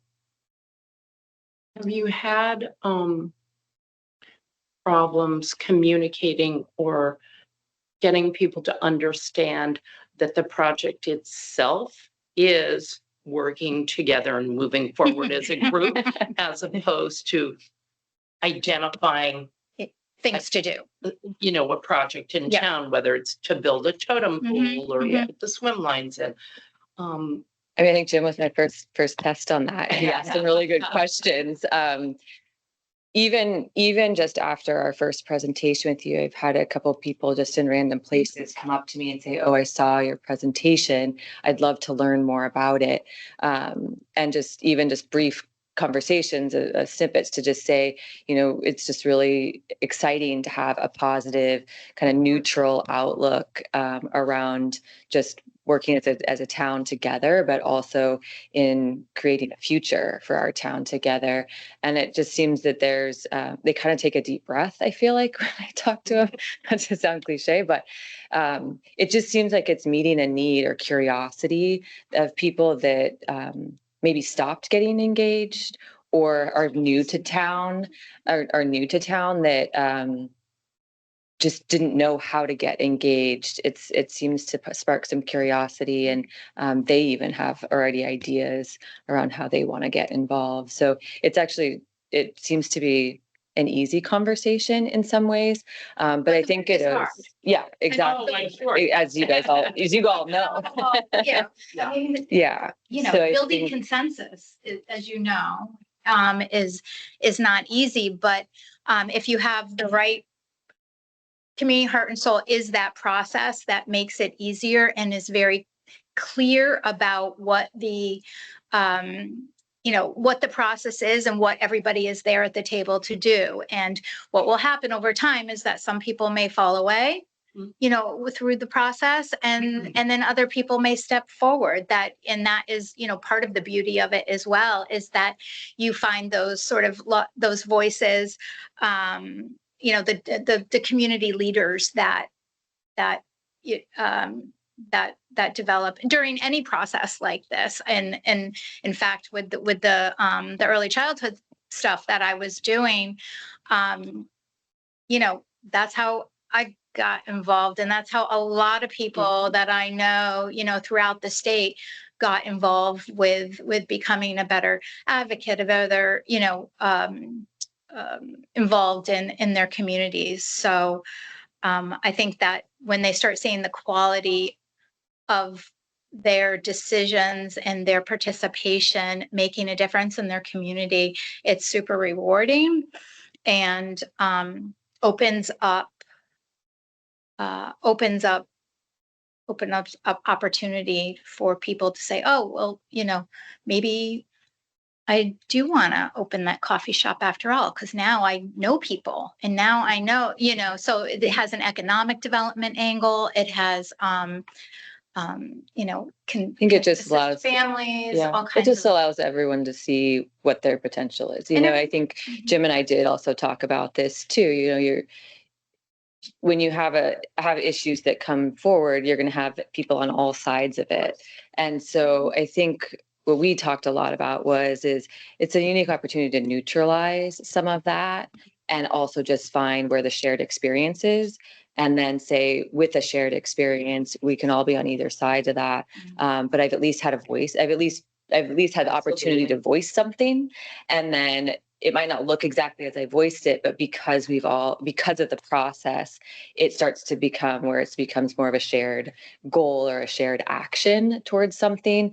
And it can somewhat neutralize where I think a lot of people are feeling maybe stuck in some of our issues or the ideas that they have and how to be involved in the community. So I think it's been an interesting life, but like she said, it is hard work. It does take a lot to mobilize. And I think that's where I've found, also expressed to Jim, is, well, it hasn't gone all the way through in Connecticut that way. Even just the pace at which I've been able to go through the material that they have and to be guided, to be able to start to open up those pathways has been really accessible and really helpful. I feel like in terms of being able to stay grounded in our message, understand the clear process, and then just watching and looking at the best practices of their community network outside of Connecticut. It really brings a lot of best practices to the table to start to say, hey, does that work for Old Lyme? Is that something we could try and work with that? Okay, so we know like initial funding is Yep. $20,000, 10 from the town and 10 from the Community Heart and Soul. organization. Correct. Where does that 20,000 go? Yeah. But what do we get for we get a coordinator. Yep. But for how long? And what else do we get? Yeah. So looking at the process that you engage in is pretty much 2 years that you're committed in that process. Okay. That 20,000, every town is different. So there's that sample budget. And of course, we'll figure out kind of what that structure is. So for example, that 20,000 could go to pay for that project coordinator, which is required. We have to have a project coordinator with that matching seed grant fund. So would that be Robin? No, I'm that's paid for separate. by the foundation. So the foundation pays for that, and there's that's paid, that's all through. So there's no outside, that on the cheat sheet where it shows the kind of the value of that, around, you're investing 10,000, but if you were to do an outside consultant, that would be like Robin, it's around 30 to 50,000 for that. So Community Heart and Soul covers that. The 20,000, or however you want to we end up deciding to distribute that amongst it. Project coordinator, there's going to be things like events, people need to be fed, things like that, in terms of your costs that are going to go with that. So that's where, we do look for asking the town support in some of that funding, but we also will be actively looking for other outside funding as well to support an ongoing budget around those things that get identified by the community. If we do want to support that financially, that doesn't come in what we get in that initial funding piece.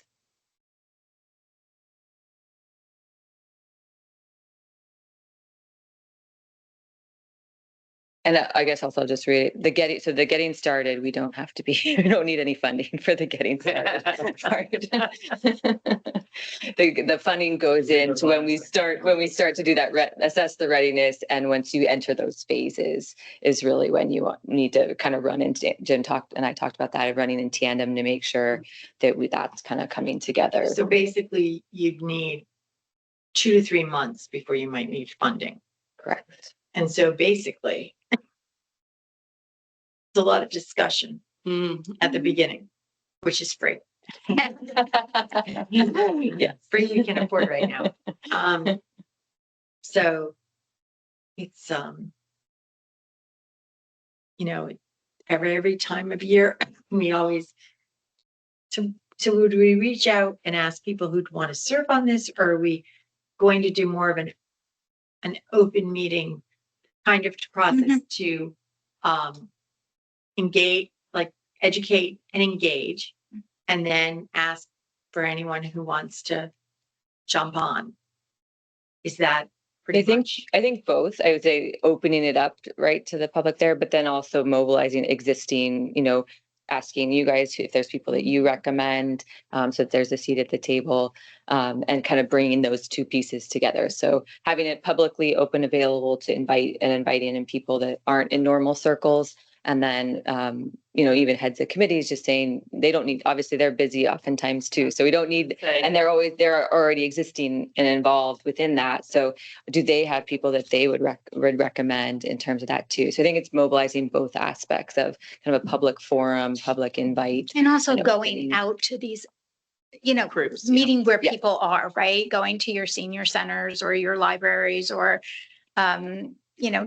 I was. Yeah, just, I think. Opening day of the baseball game. I was like throwing all kinds of big Checkout ideas, right? counter. What's going on? Exactly. What's going on in I the do that. spring, and, Yes. that's where, and then, as I said before, sort of the folks that are ready to do the work, right? Will rise to the top, and others may know people. So that's where the resources, when we do that sort of resource at the end of the few months, that last month or so, when we do that, analyze what resources, we're going to have all those right people at the table, right? And somebody who may have a contact with a community foundation, or someone that may, know the friends of the library, or, I'm just thinking. And I think we're a small town, so that network kind of already exists in some ways too, right? So I think it's just bringing it to kind of a neutral playing field, so to speak, and just saying, here's an opportunity that's a container, to start to bring some of that in, so that we can share resources, we can mobilize those discussions, and they're not happening in silos to where there's so much extra effort around just that mobilization of things. But I will even just read like the first, our checklist, which is really handy based on their best practice. Host a public event to introduce community heart and soul and build excitement in your town. Introduce heart and soul in upcoming select board meeting, which we're kind of doing. And then, just hit the road, prepare a short presentation about community heart and soul that can be shared with local organizations. So yeah, just starting to get some of that out there so people know that it's a resource, a container, and a pathway to start to bring forth things in partnership in terms of. I think we've all spoken to you individually, Mhm. but the three of us have not, or maybe the two of you already spoken about this. We haven't spoken. Yeah, so we haven't spoken. I'd like to interact more with Yeah. my two Mhm. teammates I here. Yep. expressed that to Yeah, Diana when I we mean- talked, and we had a great conversation and clarified a lot of stuff for me. Mhm. And I'm really glad you're involved in the process here. You're so lucky to We're going to be asking you to volunteer for 1 million organizations. Yes, So, and you live here, so guess what? So You're here.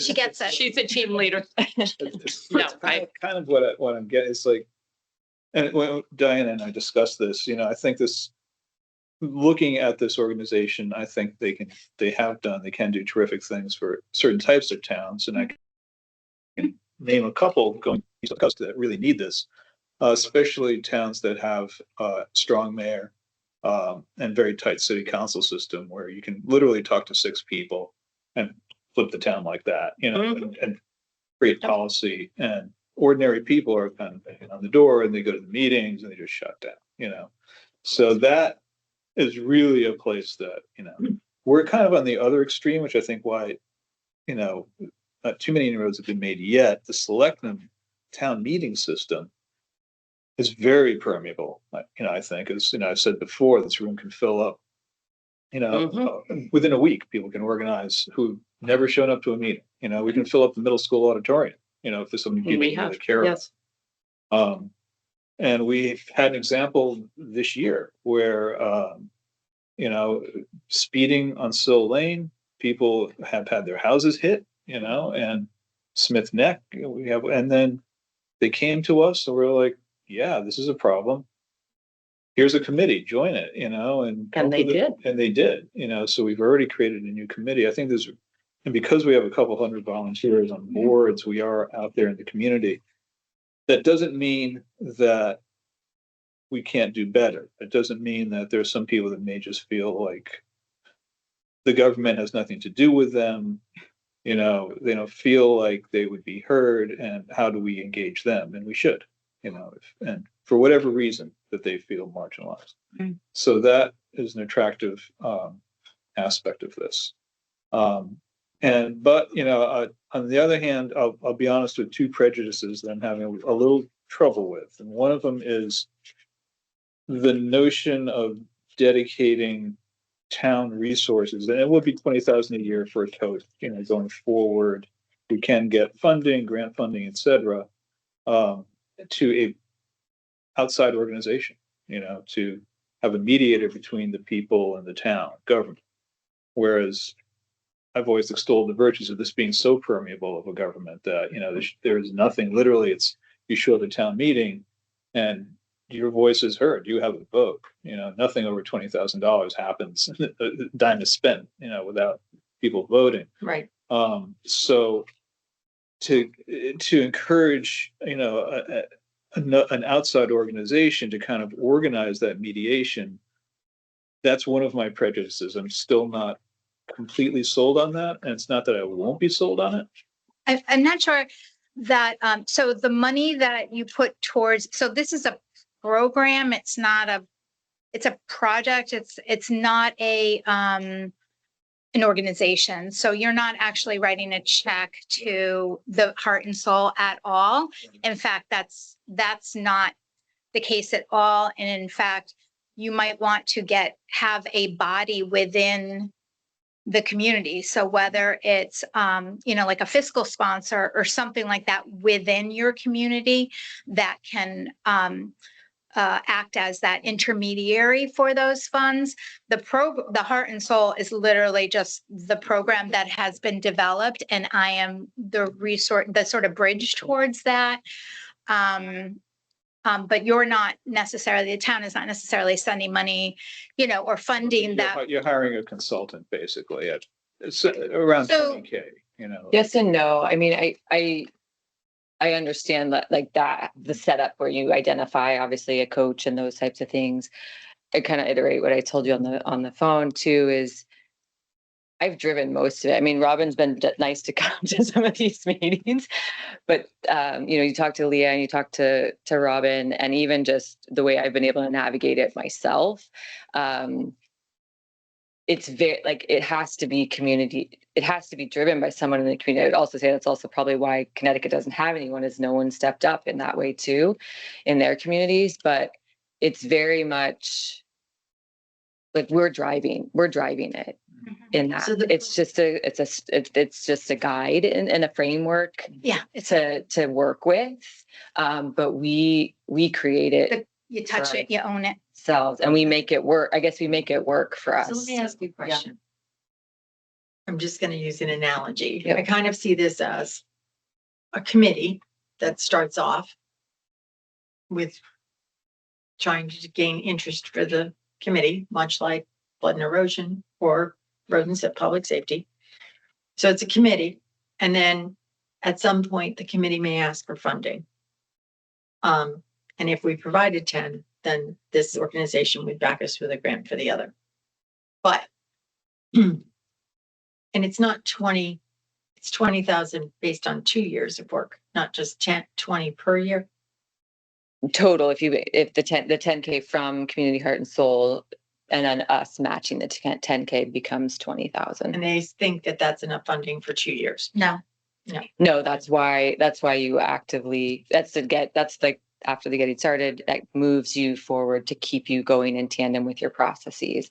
But you have to reach out with other funding. That's why also a lot of their best practices, it's also kind of why they also provide that initial piece. It's easier to approach other funding sources when you have that going. And so they've seen that work for their communities, and that's why one of the reasons why. But the funding comes into the town. Anything that you would be given because everything comes through us. I mean. Not, so that's why she was saying it's actually advantageous that we find, as we work and are getting started, another organization, a foundation, some other piece, so that the town is not accepting in-kind donations of additional funding, that you're not running that through there, so that it actually also does stay kind of community driven and you have more of a fiscal sponsor that's accepting those versus you guys having to manage So you, that level of But funding. but you'd want us to fund the 10. Or asking to, yeah, that asking for the initial, that initial, Matching. yep, the initial matching if fund. you, correct me if I'm wrong, but I view the purpose of community and heart and soul to go out in the community and I'm not saying send a survey or anything, but work with people to see what they like about the town, what they don't like about, what their needs are, what our strengths are. And when I view a few boards, commissions, committees in this town, it seems like it's not happening from the dirt up. And maybe more people would be involved on some of these projects that have been stalled if they felt that they were involved from the dirt up, not halfway through, whether it's identifying how tall the steeple is in the new church, things like that. And I know we have zoning, I know we have planning, I know we have very organized boards and commissions. This sounds like it would be organized, but you would bring in people in the community who feel like they are involved, some of them, but maybe not being heard accurately. Some new people who don't know how to get involved, and some people who don't agree. And I'm wondering if it would be more of a common ground for people to get together and get involved more on some of these larger boards, committees, and commissions. I know money is involved, and I had not gone down the road beyond the 2 years. So I do understand whether it's the friends of the animals who want to make donations. Everything has to go through our town budget process. So it's a little complicated, and that's why I'm thinking Yeah. maybe We we don't need more take- time to talk. I just want you to understand, we don't take control of your funds, but because of our auditors and things like that, if you're working under, like, let's just say, we start a committee and then we fund them. We do get donations in for the senior center. We get donations in. It's their fund. It's their total separate line item. They get their bills, they get their receipts, they go through the finance department to get reimbursed or whatever. We don't get totally involved, except when it comes to the audit, which just says, this is how the money was spent. And that makes not only you reputable, but it makes the town aware Right. that they know. It's just like you sit on foundations, Right. you have an well, that audit, you experience. have for McCurdy Salisbury, you have your So my financials question put out to there. you is then, does it always have to go through the local government, or can it be through a private foundation actually or can. organization? So, Either. with that said, is there a possibility Yes. that maybe this gets vetted or presented to someone other than town government? Yes, it can. Okay. And that's And usually that what might comes be a out. cleaner way to It do this. usually comes out in the getting started too. Okay. We ask just because we value Mhm. the partnership in that. And so if it's already there and that's one way to support, then that's one way to support. So Okay. But it's really, not, it doesn't have to come in from a the town. sense, it would Okay. be like a blessing from us to just say, okay, you can get started. Yes. But it's not so much saying, we're gonna fund it or anything like that. It's just saying, we give you the blessing to try this. Yes. We, And that- we advocate for it. Diana is certainly Yeah. not, as a private citizen, she can do whatever she wants. But she talked to the guy up on Town I mean, unlike us, we have our hands tied. They can No, do whatever she exactly. wants. And So she wants I to hadn't end thought whatever of it. else, it's Yeah. And Yeah. I think that's where like Jim and I talked and kind of left it at that too, is I think it is an ongoing discussion because it is an ongoing partnership. I mean, you guys have, for it to be successful, you guys are part of that, the people in that process too. So it's And not, so the way you choose to support funding is one way. We ask it upright and upfront, just because if it's there and that's an acceptable way or one way you want to do it, great. But it is, there's a lot of towns that have done it through private foundations in that regard. Well, too. It doesn't have to come, the $10,000 match they need. So at the end of the getting started piece, there's an evaluation process, and 10,000 Community Heart and Soul will grant you matching funds. If you come forward, not you, not the I know, I hear what you're saying now. in the community comes through with $10,000, Community Heart and Soul will give another $10,000. That will get us sort of started that on space. the path, and then continue to find more opportunities to fundraise and to engage with when people start to see the outcomes of and the people that are really excited about the process, I think it will be it'll be widely supported. I mean, it has. If there's something, burbling up sort of organically over the next few months, Yeah. I want to really keep an open mind on this. And I didn't bring this up in our conversation, Diane, because it's not an open mind topic. So you moved, the needle for me quite a bit. But when it was presented to us, unfortunately for me, it was presented with 2 letters of support that tied this specifically to Halls Road. Yep. And with implicit and an explicit critique of the Halls Road process. So having the presentation of Community Heart and Soul be presented in that way in this context, it's like, from the Malloy's letter, we fully support efforts to better engage the entire town in the Halls Road improvement process. The result is truly something that Old Lyme community wants, with the implicit notion it's not something the community really wants. And from Jill Todd's letter, Old Lyme seeing an influx of new residents, and it's essential to ensure that the objectives for Halls Road reflect current needs, priorities, and the voices of our community. The town's efforts align with what residents genuinely support and will benefit from in the long term. Community Heart and Soul would provide the structure and tools needed to achieve this alignment effectively and thoughtfully.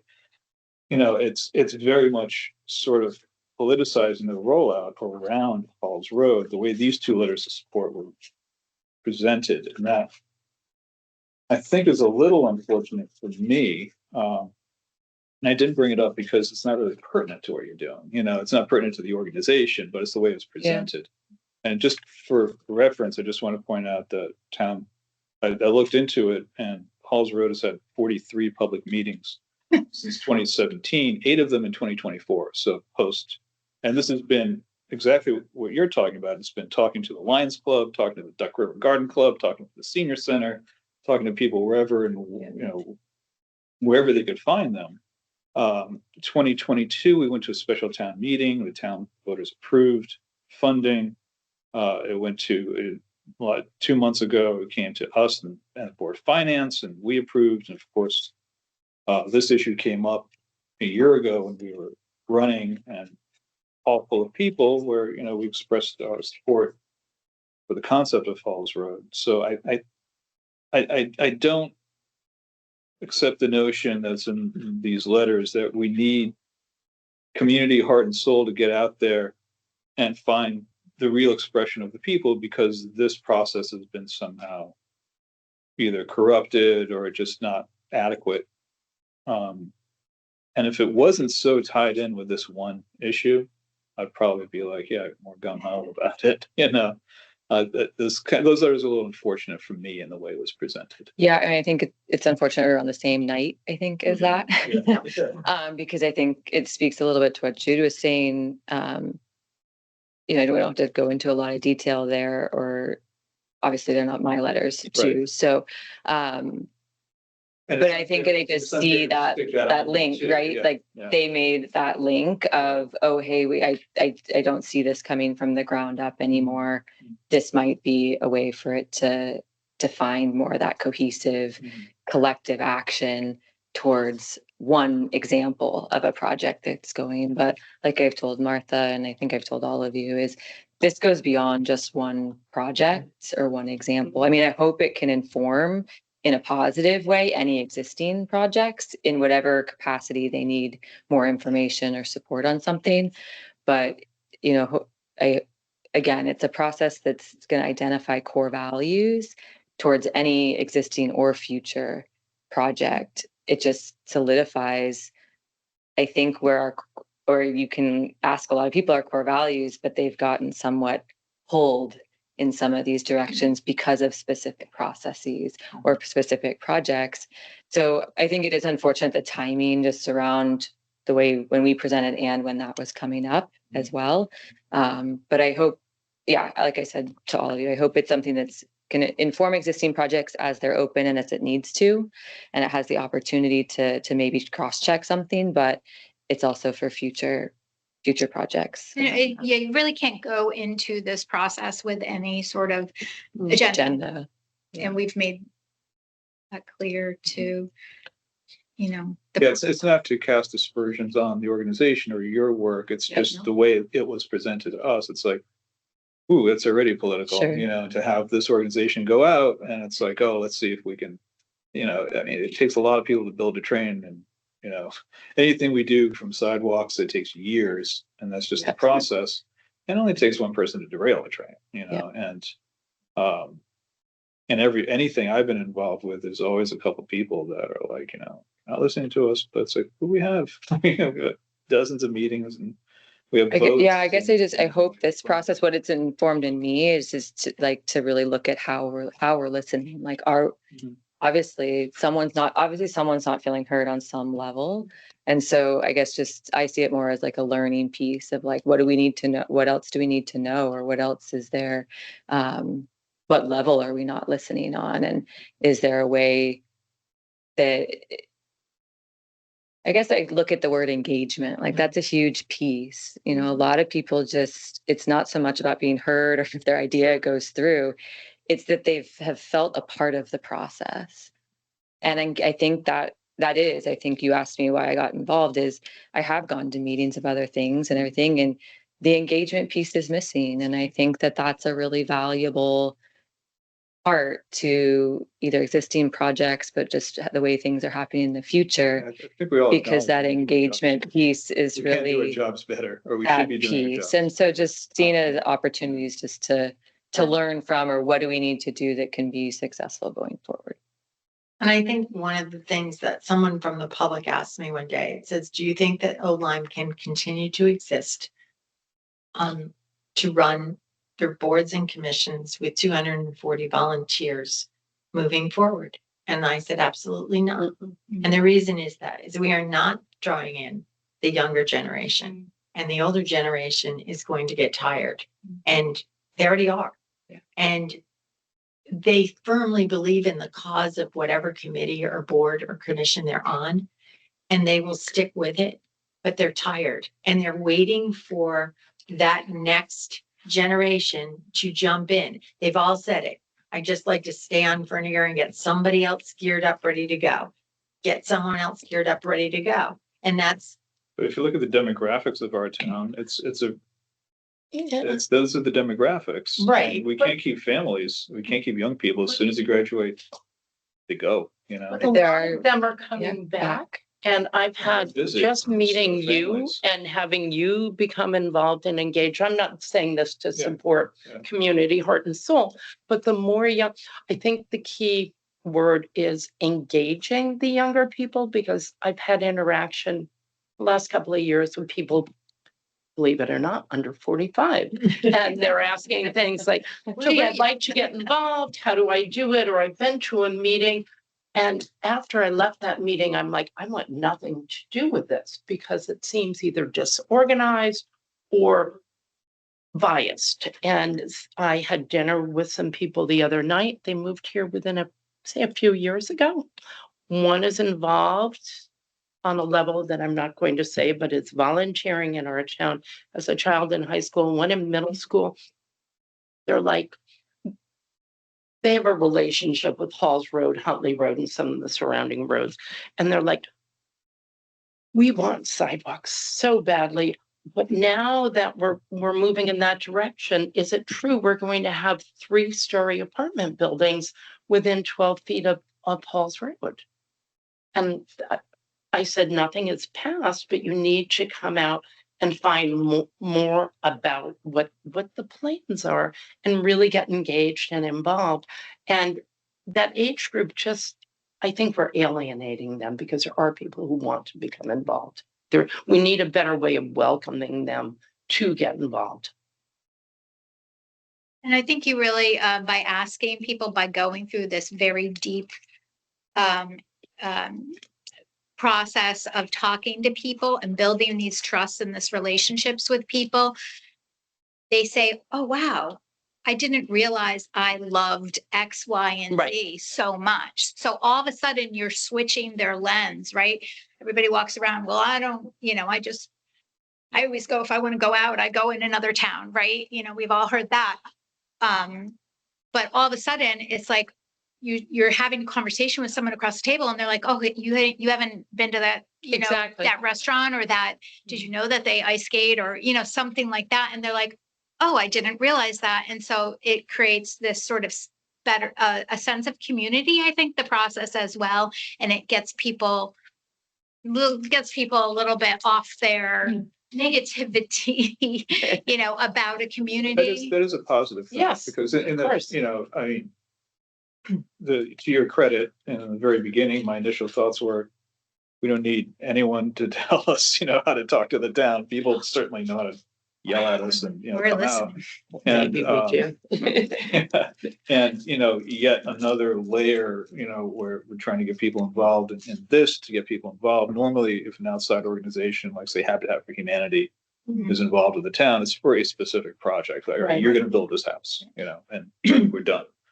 So to engage in that way, I wasn't initially into the idea, but there were a lot of interesting aspects to this. And I think the most powerful wedge in my mind that sort of opened this up is we've lost, and this isn't just about young people. No.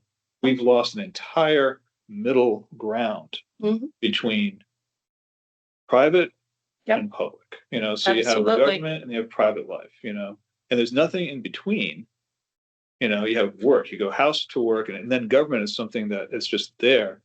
We used to have social organizations, the We used to have Masonic a Lodge, the welcome Elks, and wagon blah, that blah, used blah. to. People Yeah, we used to have the bowl, Yeah. people would go out bowling, they would play Yes. cards together, Yep. they'd do all this stuff. Card games, right? Yeah, no one's got time, everyone's working two jobs, they have families, if Got you're it. young, you have kids, Paying attention to retirement, daycare, and college. yeah, the other reason that Michaela and I were involved with raising kids is we lived in Soundview, and as we like to say, people like to do things to Soundview, so you have to be involved in government. Okay. It was a very social area too. It's a very social area. Yeah, some of that is still there, which, is a community center. There's all that stuff down there. But you have neighbors, Yeah, we all You talk can to go each other. outside Yeah, and it's see actually, each other. it's actually. Many of us don't live in Yeah. an area where Yeah. we see anyone unless we drive to the center of town. So that is something that's a national problem. It's, Of course. and it's by virtue of that, it's also a local problem that we don't have that kind of,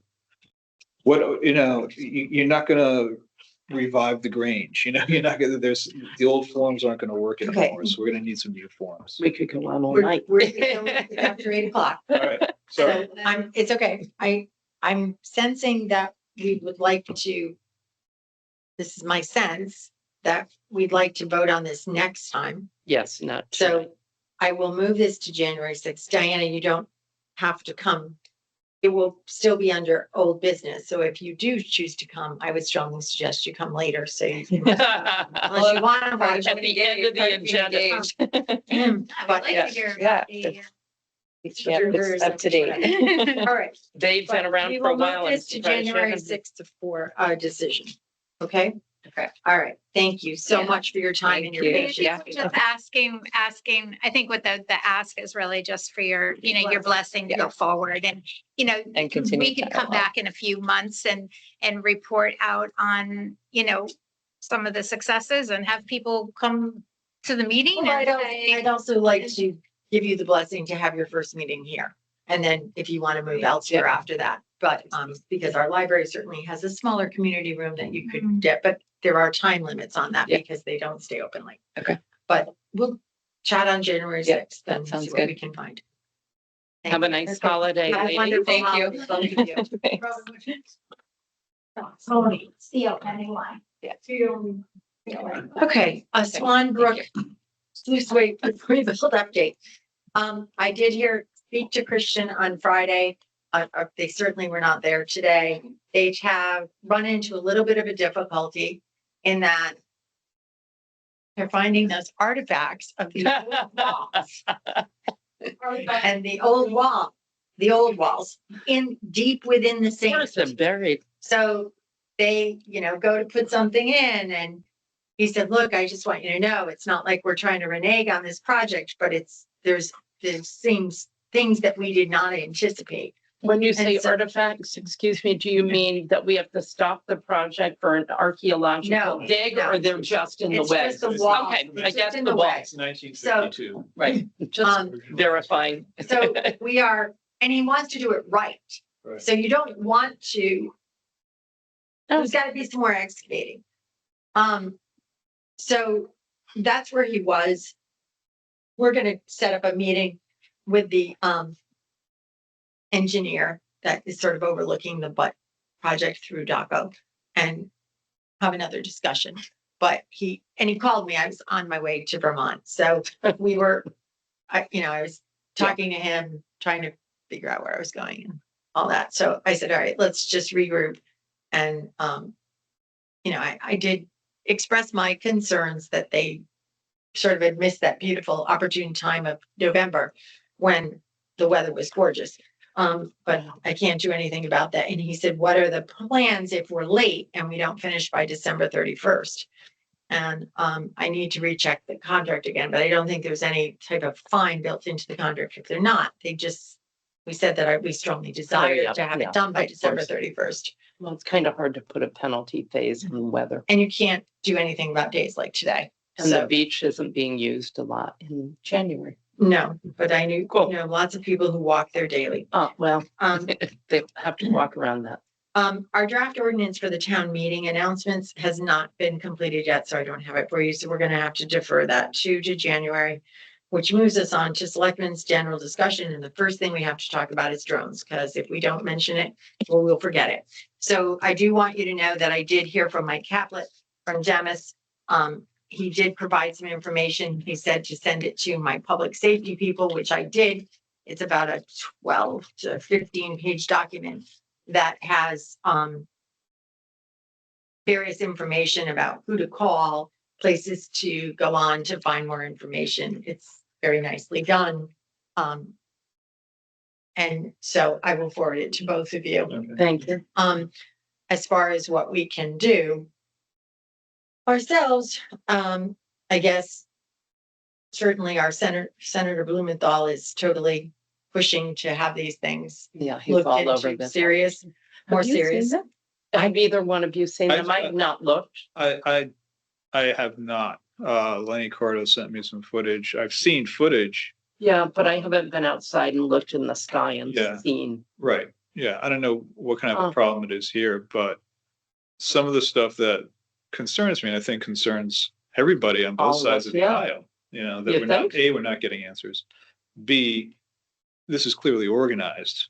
It's not, if you look up to the sky, people don't know what they're looking at. Half the time is looking at a plane. Yeah, but still. And drones recently were legalized to be flown at night. So Mhm. now you're suddenly seeing drones where you weren't before. But why you're seeing 30 in formation That's what over bothers sensitive me. areas, Right. that's something else. And we live in a sensitive We area. live in a very sensitive area. People don't think about it, We do. but just this freight Between- line and what goes down this freight line, plus the Northeast Corridor, plus the The highways. bridges, the train tracks, Yeah, and yeah. And then Millstone, the Groton, Millstone, New London, defense, all of- everything. Okay, it's time to, we're done. Don't put that in the minutes. So yes, I have not seen anything. I will say that I'm not one to sit on the front porch and watch, but Well, maybe in warmer weather. yeah. But I haven't seen anything and no one's contacted me to say anything. So that's all I've got to say on the matter. Is it a concern? Yes, it's a concern to me. I think the same thing is that where we live. Everyone. So Yeah, I don't want to be alarmist, just, No. No, I if we get agree. those protocols, that'd be great. Well, I think it was I would important you It's, Mention it. I'll forward it to you tomorrow morning. Or if I get home tonight and get back on the computer, I'll forward it to you tonight. Please don't. Send it in the morning. So any other general discussion items, I will give you one, is that I had a very nice man come in this morning. Had left some messages, for Public Works, had not heard back, so alerted me to a drainage issue with no, of course, another, Is it a leak? drainage. No, it's the fact that the stormwater drains on a particular street lead to this culvert. I'm Oh, sorry, I was looking for the word culvert. Yep. And the culvert had become extremely overgrown. You've seen it on Mile Creek Road near the train bridge. And Yes. he said the water just can't drain anymore. The whole culvert and the drainage pipe is clogged up with all this. So Ed is on it. He went over, had a wonderful conversation with the gentleman, and Ed's got a plan. So that's This moving. cycles every few years. This is. I think my biggest concern is that we do not have an adequate listing of where our stormwater drains are.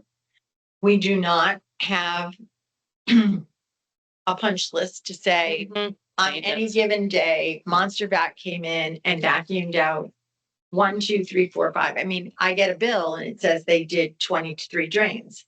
Which 23 drains did they do? Would like to take someone from Public Works on days when perhaps you can't do as much outside work like today. Mhm. If they're not plowing, or instead of perhaps doing truck maintenance or cleaning a truck, they could be out mapping these storm drains. We need to get a handle on our storm drainage system. If over time they could photograph them and come up with a file, maybe that would be helpful rather than having to write everything down. I'm just trying. Well, I think if we, for when we have an intern around. well, that would be possible too, and that's definitely in my summer budget. Yep. But there is, if we listed streets and then they just mapped the drainage, the storm drain is in front of 32, which would, or this one, where are they located? To segment the channel. So they would have We to put it on road and safety. but also by doing that. Sorry. Trying to combine. I don't know, they might all quit though. But, certainly, I mean, hey, I could do my entire neighborhood. Walk. I could do it. I mean, there's not that many of them. I think it's something that, Ed, the value of Ed Adante and John Roach before him is they hold a lot of information and they know the town. Yep, right. And John But they transmitted need that. to. John transmitted that to Ed. But- If we had some backup where, That's why I said, let them take some photos and just click and yeah, send or it. just whoever rides with Ed through different parts of town, and he Right. just downloads like, oh, this over here, this is the problem. This is what we do every 6 months. We do this, and just get a sense from him over the next couple of years or whatever, how long it takes to That would be ride along. a ride Ride along, along. a Yeah. ride along, yeah, to kind of get. You have know, Mondays off. I'll ride with that. That'll be fun, And that's always a hot Bring your topic. dad. That's a hot topic day because there's something always happens over the weekend. as long as I can. Just smoke a open cigar. all the windows because you can't breathe in his car, his truck. I'll have to be smoking a cigar too. Oh, It is- well, there you go. You're it then, because you can make it a social event. I kid. Yeah. No, he does clean and No, I know he cleans, but he's always got that cigar in his mouth. I think it was there since high school. okay. So we've got storm drains, we've got drones. I had one question. Mm-hmm. I know we find out at the end of the year, how current are the inspections in town that Dave's department is responsible for? And he's doing a fabulous job with what he's doing, but I hate to see this keep falling behind when it really is a priority of his job. I can ask him for an updated list. Again, that is another. I think my biggest concern is that the technology portion of people's jobs they don't feel comfortable using them. Well, that's, Don't print me out another list. I don't need the list. I just want you to send me, share with me an Excel file that when you do an inspection, it registers. And I would even get an update to say the file's been updated. I want to know that they're getting done because we keep falling behind. And then it'll come to Board of Finance asking for more money and he needs an assistant and that's I an have your important part of the same- job. I have your same concerns. And it's getting those. I really believe that Microsoft Excel exists for the fact that that is just to be set up. However, someone needs to go in and set it up for him so that, and it was done once during Bonnie's administration. Mhm. But I cannot find a copy of the file. are the inspections themselves being, I understand that. Yeah. Will ask him for an update. and whether he's got a card file or what, is it this many are done or only that few? I know you have the He same has- concerns, but He is asking for 5 hours a week for an inspector to continue doing that aspect of the job. And you are both free during our conversations with him to ask any questions you would Okay. like. I But I didn't will- want to bring it up tonight. Obviously, it wasn't the time, but during budget season, I Mhm. will. Yep. Anything else, Jim? Quickly, I'll try not to prattle on too long. With sewers, there was an article in the Day yesterday or Sunday Mhm. about Weekutalk Cove and Yes. Stonington. And they get a D- for water quality. Soundview gets an A+, they get a D- consistently. Deep came down, they offered them clean water funds to deal with it. And they determined that it was due to failing septic tanks in Weekutalk Cove plus runoff. Mhm. We got clean water funds to put in rain gardens to deal with the runoff. So everything, if you read that article, there's all these little alternative systems and nice nature-based solutions to deal with runoff. There are sewers in Stonington. There was no mandate to connect to sewers, but they also use clean water funds in a way that we were told we couldn't for non-sewer items. So I want to put a pin in Just it. throwing that out Throw there. that out there. And number two, there's an article about our project last week in the Day Yeah, we that saw. said that if we don't go forward with the project, we still owe New London that connection fee, which I talked to Steve Tsunami and we're both under the impression that we do not if the I talked to project him times as well. out. Yeah. So, And I forwarded you the IMA. yeah. So I would, Did you read? I did. It's the same as the one that we read, I Mhm. assume, right? I But do didn't, you see that? I Because don't I see do it. not. I don't see it, I but didn't. you know, And I will read it again, but I don't know where that came from. And I just want to just raise that issue because I personally, I don't believe, and the chair of the WPCA doesn't believe that we would, if this turns out to be unaffordable Mhm. and we can't move forward, I don't believe that we still owe New London Correct. a connection fee. Also, the choice of words to describe the process here in Old Line, Right. constipated effort. Yeah. Was like, whoa, okay. So just to let you know, I'm not going to go over addresses, but I was aware, it was indicated today from Ledgely that we have 3 failing systems. And we're gonna have a conversation. One homeowner is willing to work with them. Another one is being radio silent. So, and Are they year-round residents? I'm not sure if the properties that are failing are not their primary residence but they do have people living in them. Got it. Okay, So- so they're being used year-round, Yes, whether they're, and raw okay. sewage has been found in the yard. That's Oh, how yeah, it- that's- yeah, we always said, let's address those failing systems. Of It's not course. like there aren't failing systems. So- filling systems in town have So to one be of the addressed. situations leads just to basically say that if one of them also, I think, is violating some zoning issues.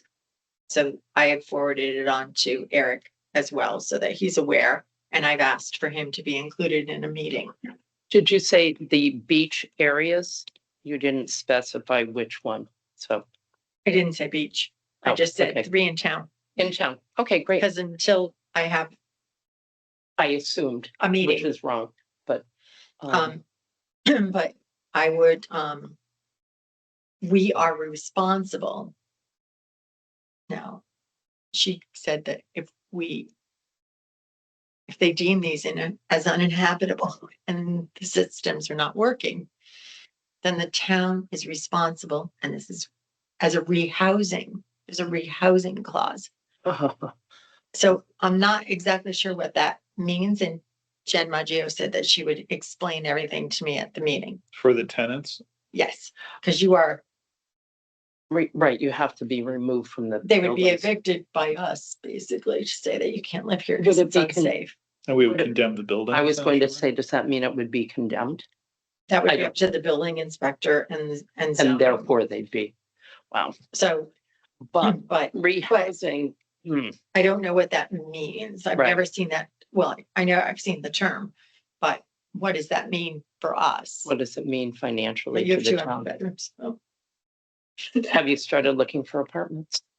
no, I'm not, but that's another situation that is on my horizon. You have a guest house, don't you? No, I am. Are you looking at me? Oh, Martha, I was gonna No, say. she does too. She has one. Take them all in. Oh, Okay.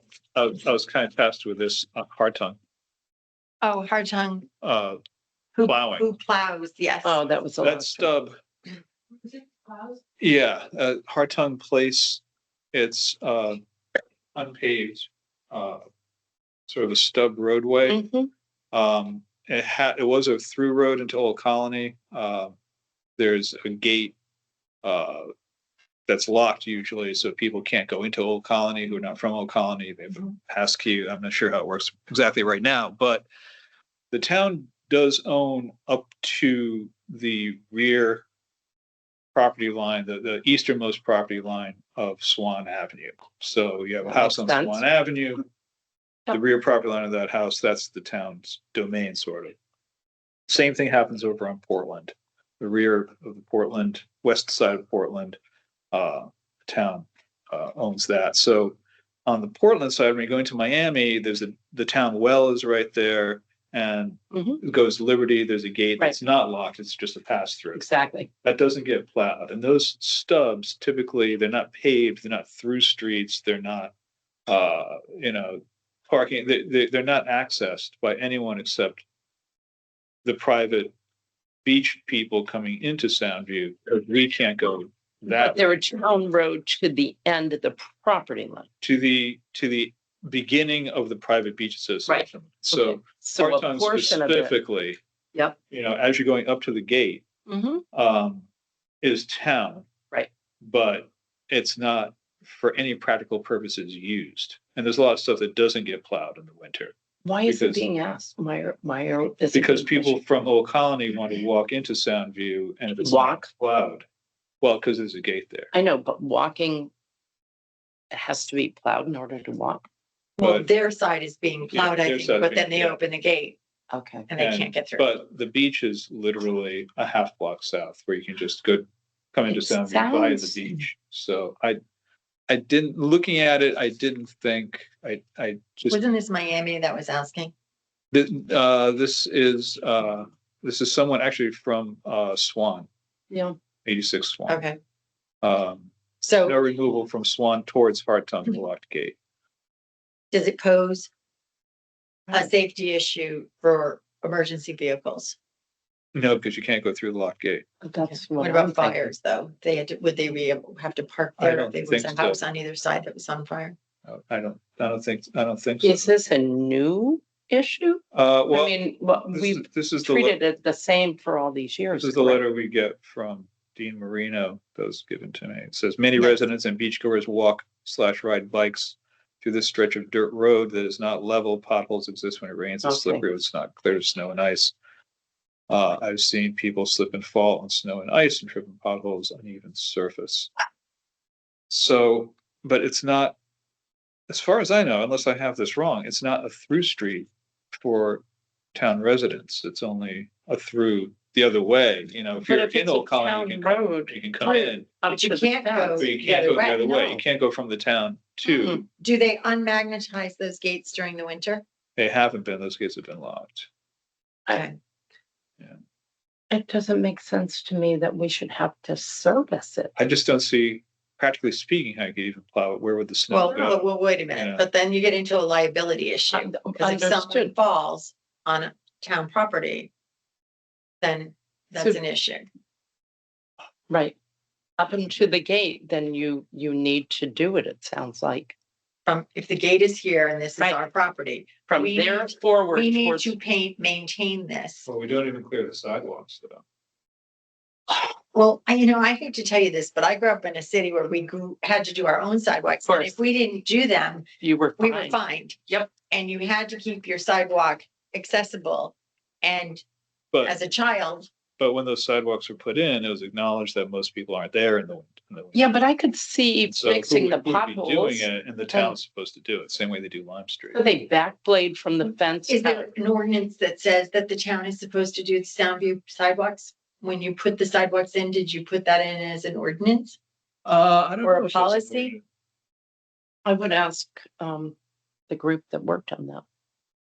I know. Yeah, no, But I was thinking of other I'll look people. into that, whether we had that. Mary Jo would know. Yeah.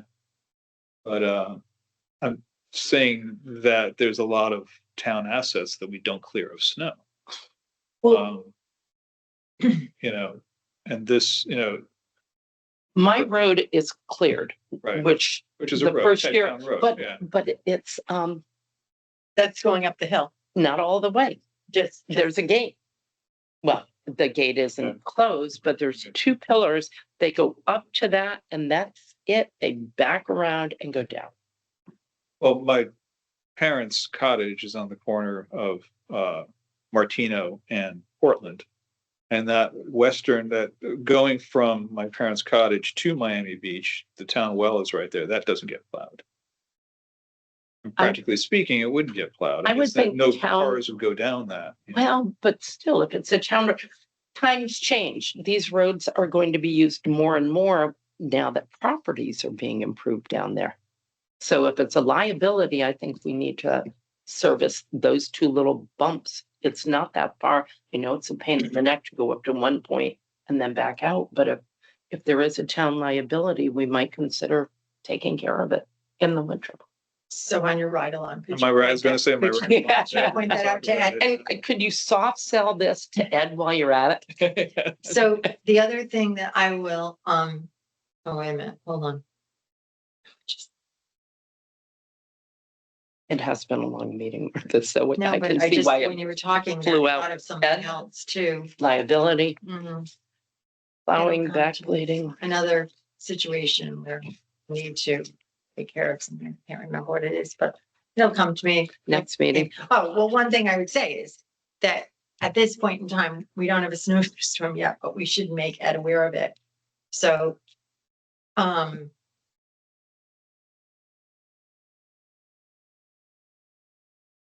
I guess I'd have to take a ride with Ed to go and Bring your, discuss this with him. We're not gonna fix any potholes now, though, because that would be ridiculous. That would be ridiculous No, to not do gonna it now. But definitely to get it ready for spring, that would be part of the opening. Yes, see, we have to, you do think about this, but I don't know.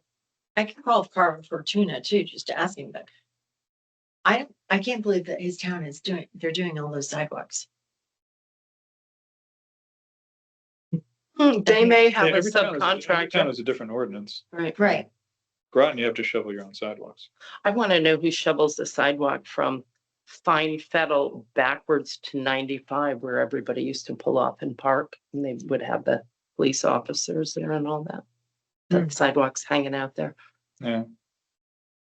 Okay. All right. I'll so- make a motion to adjourn the meeting. And it is my diet. What time is it? You're 8:20. still awake there, Susan? Do all in favor of adjourning? Aye. Jude, then Jim, 8:25. See you later.